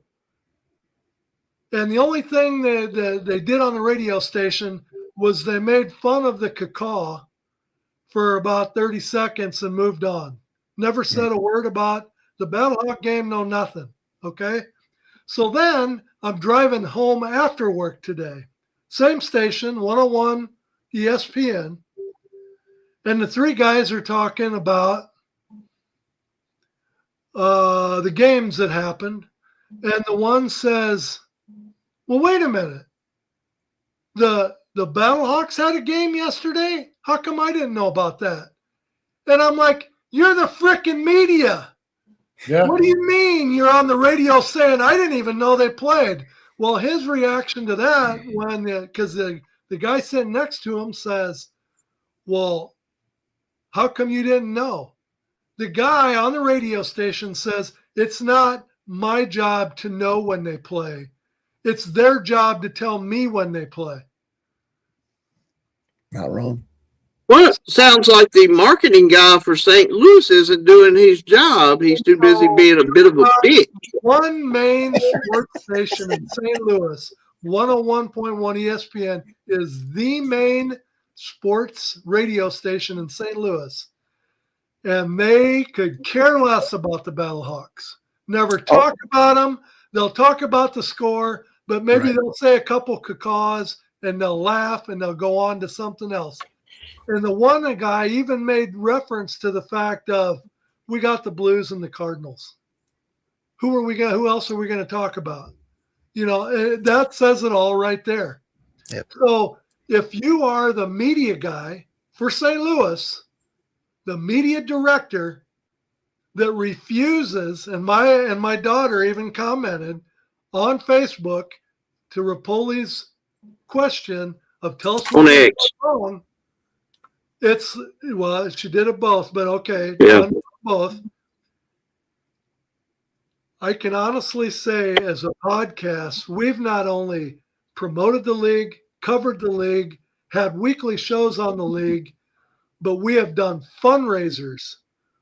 My daughter's done fundraisers. We've raised privately for Autism Speaks.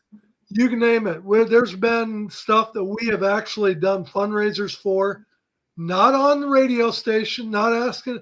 So that door's got to swing both ways, as Amanda talked about on her post, is if you want the fan base and you want us to show up, then you as the UFL and you as St. Louis, you as the media of St. Louis need to do your jobs too. And if you're going to have people that say, okay, we're not going to have podcasts be credentialed in our city. We're not doing podcasts. We're just doing radio stations and TV stations. Well, if that's the standard that you're going to hold the radio stations to and the TV networks to, is a 10-second comment on maybe what the score was and a caw and everybody laughs and you move on. Or you can have our show once a week where we're talking UFL and promoting the UFL For 2 hours. every week. And you want to say no to the podcast, but you want to say yes. You know, when I go to the post-game pressers, I see how many local TV stations and how many local radio stations are actually at those pressers. Most of those pressers are Zoom links from podcasts that are doing their questions for the post-game presser. So, Mike Rapoli, if you're listening, if you want to make headway for the fan bases across the board, I don't care what city, what fan base it is, get the podcasts involved, get them working that fan base, get them involved in your fundraising within the community, give them access to the players, give them access to the coaches. Let us have them on our shows. Let's not rely on pressers that are ran by the league for our access.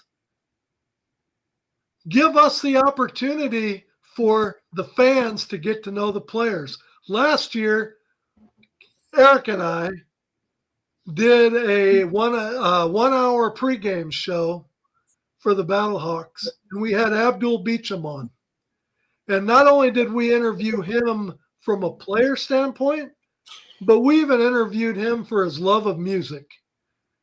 And so by the time our hour show got over with, you got to look behind the curtain on Abdul Beecham. What makes him tick? What kind of a player he is?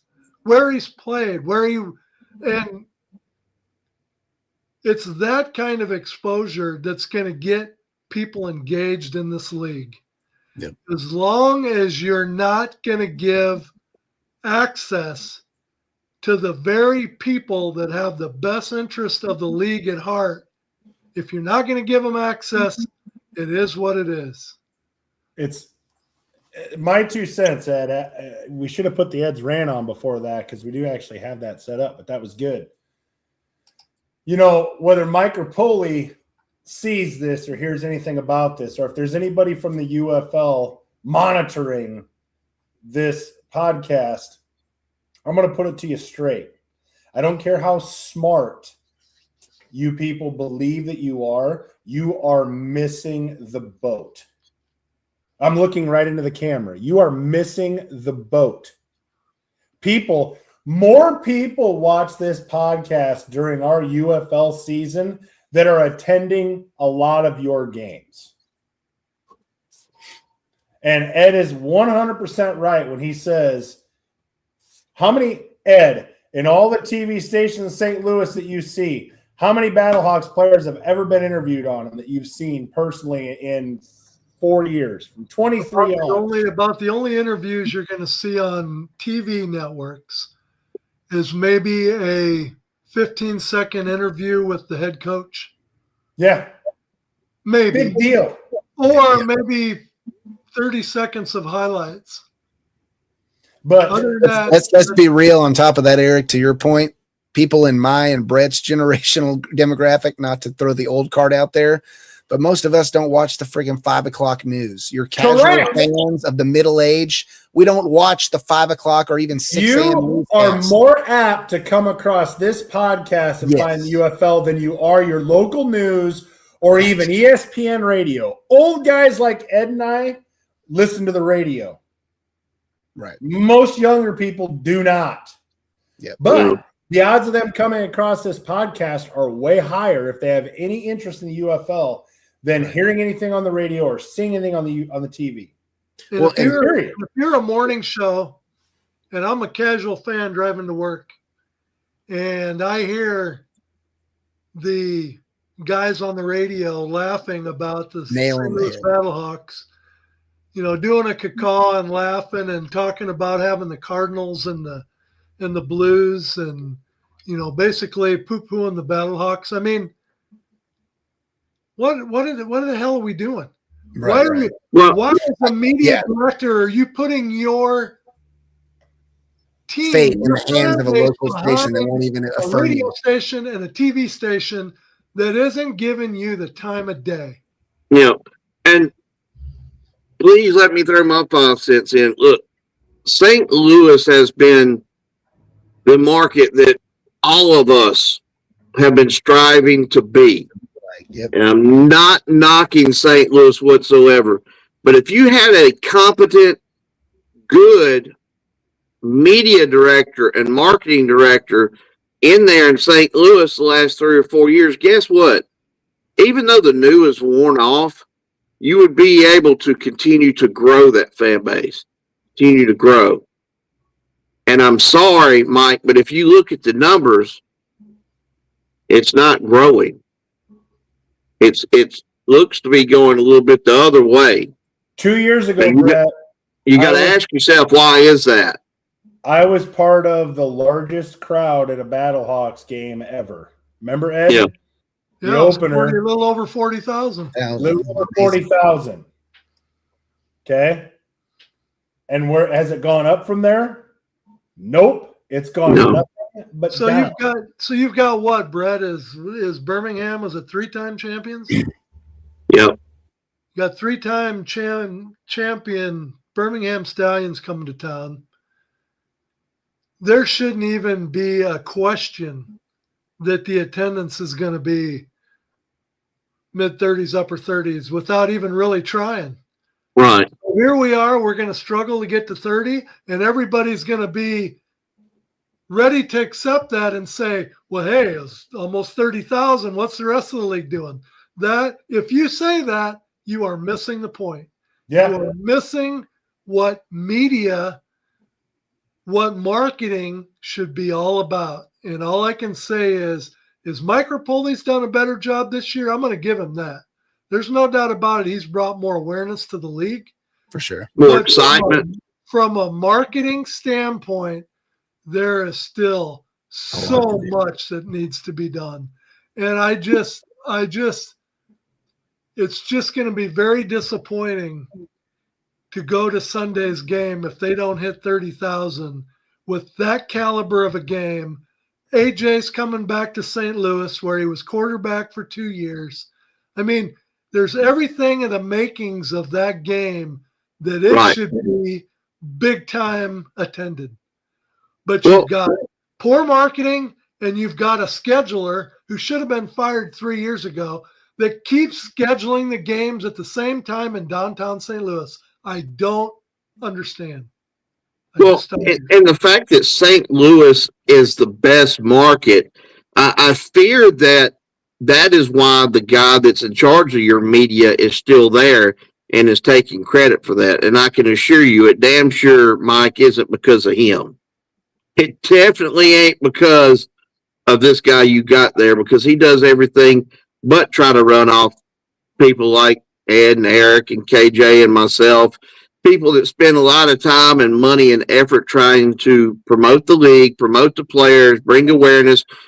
Guys, we're doing this for free. You're not paying us, but yet we can't get credentialed for your games. And I can assure you, once again, the only reason this man still has a job is because he's in St. Louis, and ultimately he's getting credit for St. Louis being the number one market. I can assure you, if anything, he's hurt your market, and that's a fact. Here's example number 2. You've got the same media director in St. Louis that is now the media director in Orlando. So you've got Orlando opening game, 11,127, rant and rave about how great the crowd was. And it was, got to give it to you. Second home game at Orlando, 8,585. They've already went down over 2,500 fans in one game. So hand it to Coach Beck. I see him on social media all the time. Constantly. I mean, you name it. He is on there all the time trying to promote, bring a friend. increasing attendance. So you can't put that on Coach Beck. But again, there's a media issue that must be rearing its ugly head in Orlando too, because to have them drop off that much in 1 week isn't good either. I'm just saying. So Mike Rapoli, to answer to your question, podcasts, the UFL needs to get more serious about podcasts, because the viewership, if you add all the podcasts together in the week, you'd be astounded at the viewership that all these podcasts combined have for outreach. Yep. And there's us, there's PFN, there's Horns Ford, who are a group that don't even have a freaking team. Like, I mean, the thing about it is the people that are casually watching the local news, or like John David said, Fox 2 had the head coach and some players for about 20 minutes on Sunday. A certain demographics may watch that, but a huge chunk of demographics is not seeing that. Yep. That was even more so. That was before the season opened, Eric. Right. But what I'm saying is people that are coming to these podcasts that KJ just mentioned and you were talking about, they are coming here specifically for the UFL. Period. End of story. And you add up all the podcasts and you add up all the people that are watching it and all the people that get their information about the UFL from these podcasts are greater than most of these attendances here. Yep. Oh, National marketing is great for a base understanding of a product's existence. But again, to speak to Eric's point, the casual fan could even have not seen a single one, as great as it has been, to Ed's point. Rapoli's done a great job of re-upping the national marketing on that tier and level. A lot of the casual fans don't even see that. So if they miss every commercial you send out, as good as they are, they either do or don't catch the radio cast of 15 to 30 seconds where they don't even put us in a positive, our league, your league, in a positive light. What net positive impact have you had on the casual fan base you're trying to bring in? Like, it just the league energy that you're missing out on, because not only does Orlando and Columbus and Louisville and St. Louis and Houston all have their podcasts, but you also have in communities like that lost their team last year, that are still doing podcasts and they still talk about the UFL. I mean, we'll move on to our predictions, because we've ranted and raved about it long enough, but it's time to start giving a little more respect to the podcast. And I'm just going to end with this, Eric, because I found it. Yeah. If I could have got on the trigger quick enough, I would have interrupted you and then hit that right before. But so now let's get rid of and leave it alone, Eric, because I'm on the button this time. There we go. All right. I mean, I know with your advanced age, you're a little slower on the button. So let's get into. Is there anything else? Did we hit everything? Brett, was there anything else you wanted to touch on? No, it's just we always post our group on X, YouTube, and Facebook, and we've got a closed group that we created. We've got 31,500 members. Oh, and they ask constant questions. I mean, we try to inform them.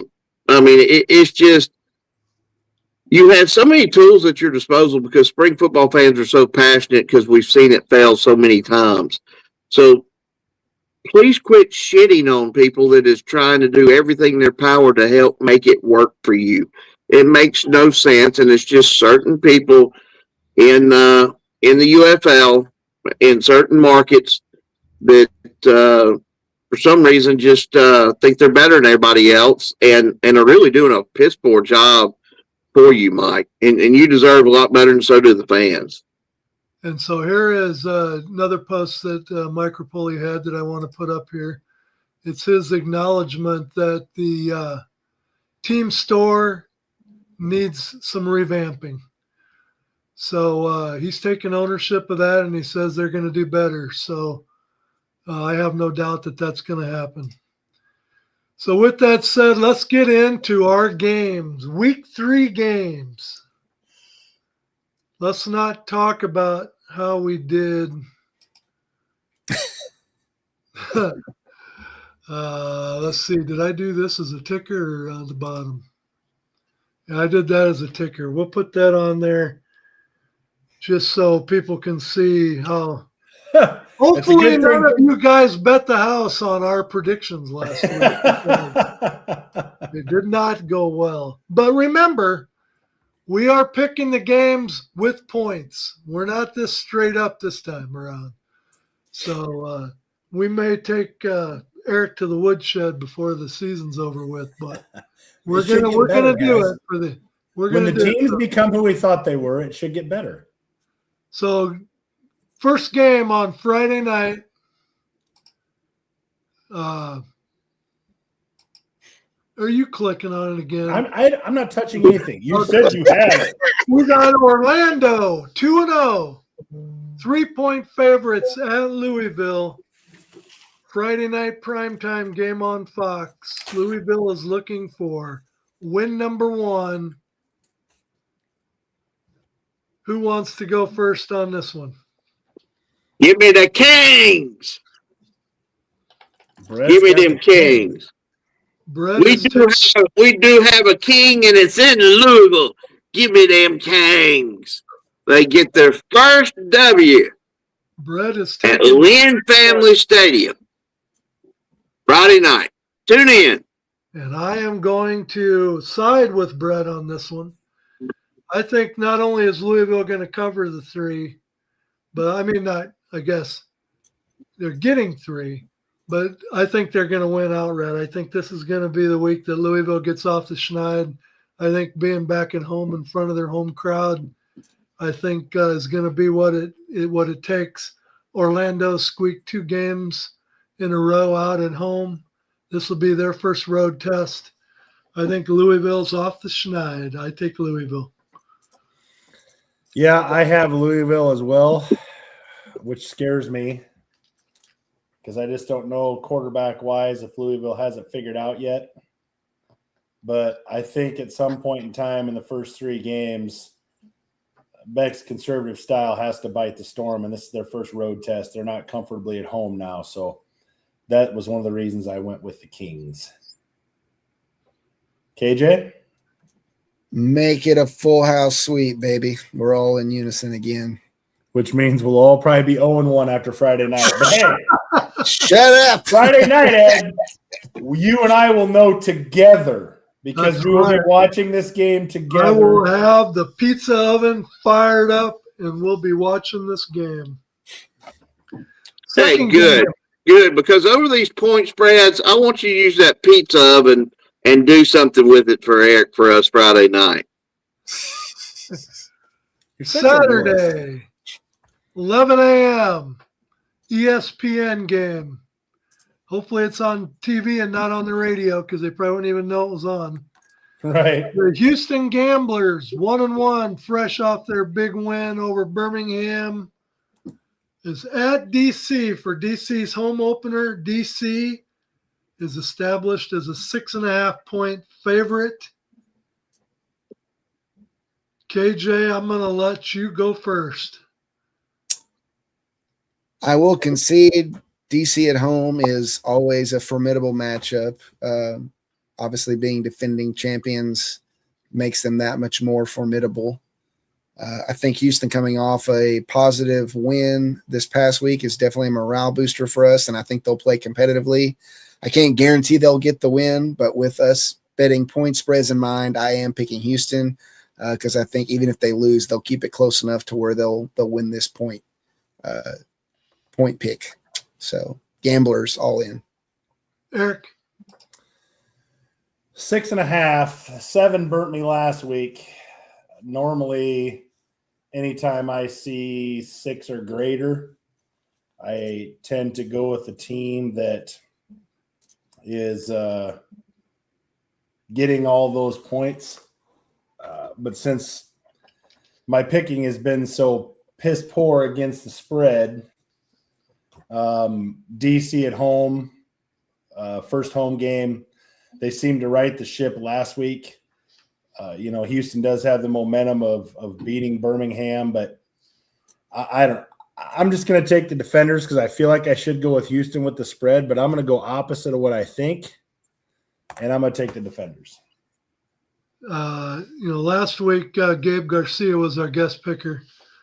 So this week, I think I'm going to go ahead and anoint John David as our guest picker, being he's active in the comment line tonight. He took Louisville for the first game, and he's taking DC with this game. So you're up. Well, unfortunately for John David and Erica, I agree. Give me DC. DC's a different animal at home compared to what Houston faced with Birmingham last week. Birmingham got some problems, and Houston seemed like the old Houston, or excuse me, DC seemed like the old DC last week. Very, very impressive. Coach Shannon Harris definitely got their attention this last week, and they really laid it on Columbus. Now they get to go home for their home opener, which I'm sure will be electric. The Beer Snake will be going clear to the top and back down probably for their home opener. I got DC as well, so KJ is the only one that took Houston in the points. So next game is. That means KJ gets the W. Yeah. Yeah. The way these games have been going. Next game is the. How come it's not coming up? The Juggernauts versus the Juggernauts. No, I'm just kidding. You want me to do it? Yeah, mine's not working. Go ahead. Next game. Columbus 0-2 at Dallas 2-0. 7 points. 7 points on Sunday morning at 11 o'clock. Will Columbus be able to slow down the Dallas offense? I'm going to go first, and I'm going to go completely against how I would normally bet entirely in my life. 7 points is too much, but Columbus has not shown any type of functionality to this point. They got beat 44-26 at home against DC. Now they have to go to Dallas. I think if this game was 12, I'd still take Dallas. So I'm taking the Renegades. I'll go next. I got Dallas as well. I just think that they always say the hardest win is the first win. And the more time goes, the more the weeks go by that they haven't got that first win, the tougher and tougher it's going to be to get that first win. I just think Dallas is on a roll. I think Coach Neuheisel's doing a hell of a job as head coach. I got Dallas all the way in this one. Well, it's 11 a.m. on Sunday, and I think Dallas is going to beat Columbus like they stole God's supper. Give me Dallas minus 20. I'll take the Renegades. Seriously, if the point spread was 14, 14-17, I think I would take Dallas. 14, I'd still take Dallas. KJ? Yeah, I have to agree with y'all. I think even if you question or allege that Columbus is going to rally and improve, which I think they can. You're talking, we talked about this all night, coaching. Arguably the most tenured head coach in spring football right now, going up against the arguably most green coach in general, aside from maybe, is it Howard or Herman, whatever, with Louisville in the league. That's just not a recipe for success, even with the talented roster Columbus has. Dallas has been unstoppable at home. They clearly don't need the fans because they kick butt without the cheering. So keep it up, Renegades. John David also has Dallas. So for our last game, fresh off of a Tuesday night rarity, the St. Louis Battlehawks are at home on Sunday afternoon at 2 o'clock against the Birmingham Stallions. The return of A.J. McCarron. Does he get booed or does he get cheered?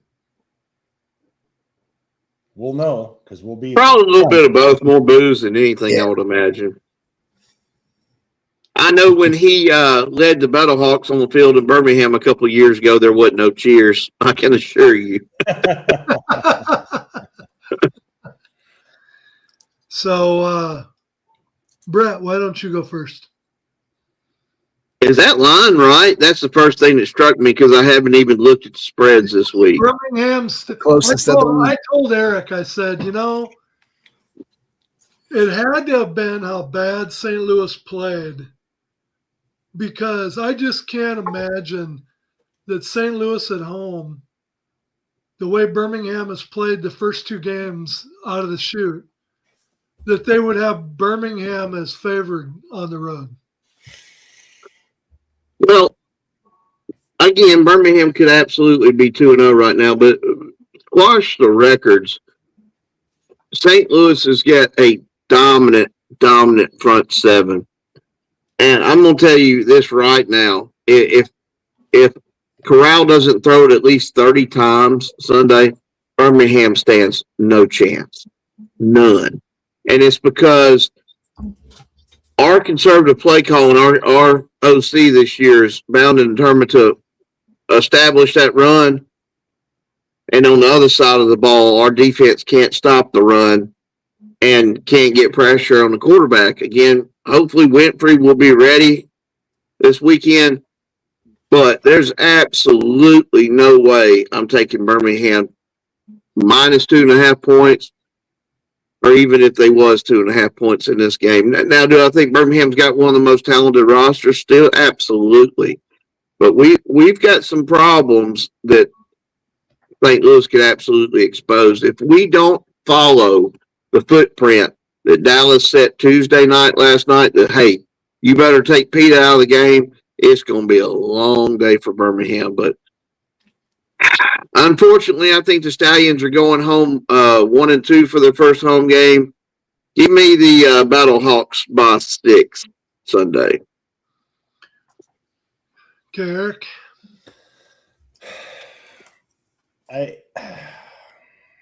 I've gone back and forth in this game. You know, do I want to gank it and go with the Stallions, or do I think that is not Austin Reed throwing the football. It's Matt Corral. And I hope the Matt Corral that we see on the bad days shows up on Sunday, because if he's forced to throw it 30 times, that means that we're probably winning, and he will throw it up for grabs. You know, we've got to be able to put pressure on him. I think this game is going to come down to how big a day does Howard and Latulis have in the backfield. How big a day do they have? If they have a day, I think Birmingham's in trouble. Yeah. Piece of the game are St. Louis has got to be able to establish the run. I think that will calm Silvers down. Hopefully he's not throwing behind every single receiver that we have, and he's actually throwing it out in front of them where they can catch and run. And since we got them couple of receivers early Christmas gifts that have the Fred Biletnikoff glue on them. Yeah. We're gonna get some Flex Seal gloves for them that they can actually catch the football. Nice and sticky. You know, I guess I'm gonna go with St. Louis, but God, I don't know. Okay, John, was this a best out of 3, or what's the deal? John has Birmingham, and then he's got St. Louis. So which is it, dude? Changed his mind, but then the alternative pick. Yeah, he's He like, said I'll change it. Birmingham right away, and then when Brett got done talking, he said St. Louis. He thought, if the biggest diehard Stallions fan ain't picking his team, surely I shouldn't jump on the opposite game. So we'll let John do the tiebreaker on himself here. So Yeah. okay, KJ, what do you got? St. Louis got 2 out of 3 from John, so it's St. Louis. Okay, St. Louis. I would echo what all of y'all have said. I think this will be probably the outside of the Kings game. Maybe this would probably be the closest game of the weekend. It's indicative of the spread prediction they've got. I can definitely see this being a 1 to 2 point margin victory for whoever comes out winning. And in that sense, if it's not a blowout on St. Louis's part, I think they still will cover the spread. So I'm picking Battlehawks as well. So you have a Stallion, and you know the Stallion. Well, on this side, you got a Stallion. I thought for sure. What exactly is a battle hawk? Yeah. If a Stallion goes up against a helicopter, who wins? Yeah. No, I think that I'm going to go against my grain, and I'm going to say I think that this is the week that St. Louis tries to calm their offense down and possess the ball, get some time of possession by controlling the clock with the running game. I think that you might see more than any of the first 2 games, more of an attempt to run the ball this game than anything. But I think, at home, St. Louis is tough. St. Louis is tough at home. So I'm going to take St. Louis as well. So it's a clean sweep across the board for St. Louis. Jeez. KJ is either going to be 4-0 and we're going to be 3-1, or KJ is going to be 1-3 and we're going to be 0-4. That's probably more likely. We are either going to have one hell of a week and we're all going to be touting how awesome we are, or Hey, if I can just get that 1-win lead every week from here on out, I got a chance to run the tables and take the championship. So I'll take it if that's what. Listen, I thought that last week when I won the Orlando game, KJ, and guess what? I'd won the Orlando game, but he lost the other game, and I still didn't catch a game up. So, well, that's fair. I'll take the 1 game if y'all can all have the other 3. That's fine by me. Hey, or we're going to be 4-0 and you're going to be 3-1. Yeah. Again, as we talked about podcasts for all the different fan bases, big shout out goes to all of you pages out there on Facebook and X and whatnot that allow us to post our weekly shows, weekly content on your pages. Hey, and realistically, add a shout out to all the podcasts that get stepped on by the very league that they love, by the very league that we support, by the very league that we cover every single week, week in and week out, and get nothing to show for it. We don't ask anything other than to be able to cover the league that we love. And we're told, I guess, we're not important enough, even though we have more people watch this podcast than show up to the games. I mean, yep. And then I get up at 6 a.m. so I can drive 2 hours to work in the morning. And guess what? I haven't received my paycheck from this podcast here recently. Right. Yeah. I haven't received my paycheck. Yeah. But no, if we didn't love it, we wouldn't do it, right? So Yeah. Tap into that. And if there wasn't passionate viewers out there that listened to it every week and didn't love the UFL themselves, it wouldn't be as much success, as big a success as all these different podcasts are enjoying right now. So just food for thought. But get ready, Eric, to take us out of here. Enjoy the rest of your week. We're almost just had a game last night, and we're only 2 nights away from starting week 3. So have a good rest of your week. Enjoy some football this weekend, everybody. See you next Wednesday, 8 o'clock Central. Peace and chicken grease. We're out of here. And that's the bottom line.